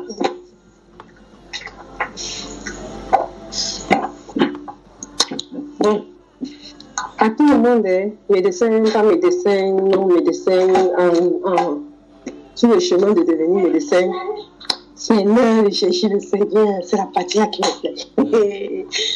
C'est l'heure de chercher le Seigneur. Amen. Rendez-vous à la chambre haute. Docteur Gaël Temgue. Oui, frère. Nous arrivons à la fin de l'examen des Saintes Écritures concernant les médecins. Nous n'y avons pas trouvé des vaccins à inoculer. Nous trouvons les méthodes asymétriques de guérison venant du ciel. Et on nous y invite d'y retourner. Ton expérience. Ah, frère, nous bénissons le Seigneur pour tout ce qui a été dit. Et je crois que là, nous sommes vraiment rendus à une seule condition, à une seule conclusion, c'est que nous avons besoin du Seigneur. Alors, nous, tout à l'heure, quand on concluait, ces paroles me revenaient encore à l'esprit, les paroles du Seigneur lorsqu'il dit « Sans moi, vous ne pouvez rien. » Vraiment, sans le Seigneur, toute la médecine est nulle. Donc, nous devons vraiment rentrer au pied du Seigneur. Et ça, c'est un appel aussi, parce qu'ils sont nombreux, les médecins chrétiens, les pharmaciens, les infirmiers et autres. Et que tous ceux qui nous écoutent puissent véritablement se rendre disponibles entre les mains du Seigneur pour être utilisés de la bonne façon. Voilà. Vous êtes ambassadeur et votre fonction d'ambassadeur sur la terre étant un attribut du Seigneur, vous ne saviez pas comment le manifester. Retrouvez en Jésus-Christ de Nazareth le véritable ambassadeur et copiez en lui le modèle. Vous êtes juge et vous ne savez pas comment porter le vrai jugement. Regardez à lui parce que c'est lui le juste juge qui jugera les vivants et les morts. Et regardez le modèle de jugement dont il veut. Vous êtes médecin et vous voyez effectivement que le Big Pharma et vous employez pour détruire les gens. Regardez en lui le modèle de médecin qui amène la guérison, la restauration totale, corps, âme et esprit, et exercer comme il le faut. Si vous ne pouvez pas faire dans ce domaine-là, dans ce cas, vous ne pouvez pas faire comme lui. C'est le moment de revenir à lui par la prière et le jeûne. Joignez-vous à nous dans ces forums. En envoyant vos coordonnées, nous allons nous joindre ici, nous allons prier afin que cela s'accomplisse pour nous. Du moins, que le Seigneur vous bénisse, vous tous.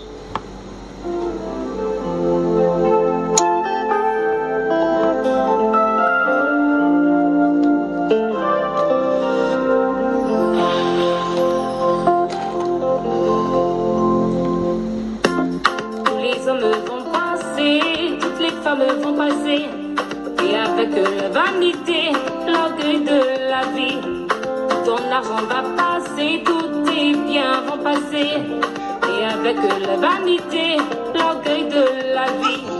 Mais je te dis, oh mon frère, regarde seulement à ce livre de la vie, oh qui est éternel. C'est la parole de Dieu pour toi, oh, elle ne passera jamais. Mais je te dis, oh ma sœur, regarde seulement à ce livre de la vie, oh qui est éternel. C'est la parole de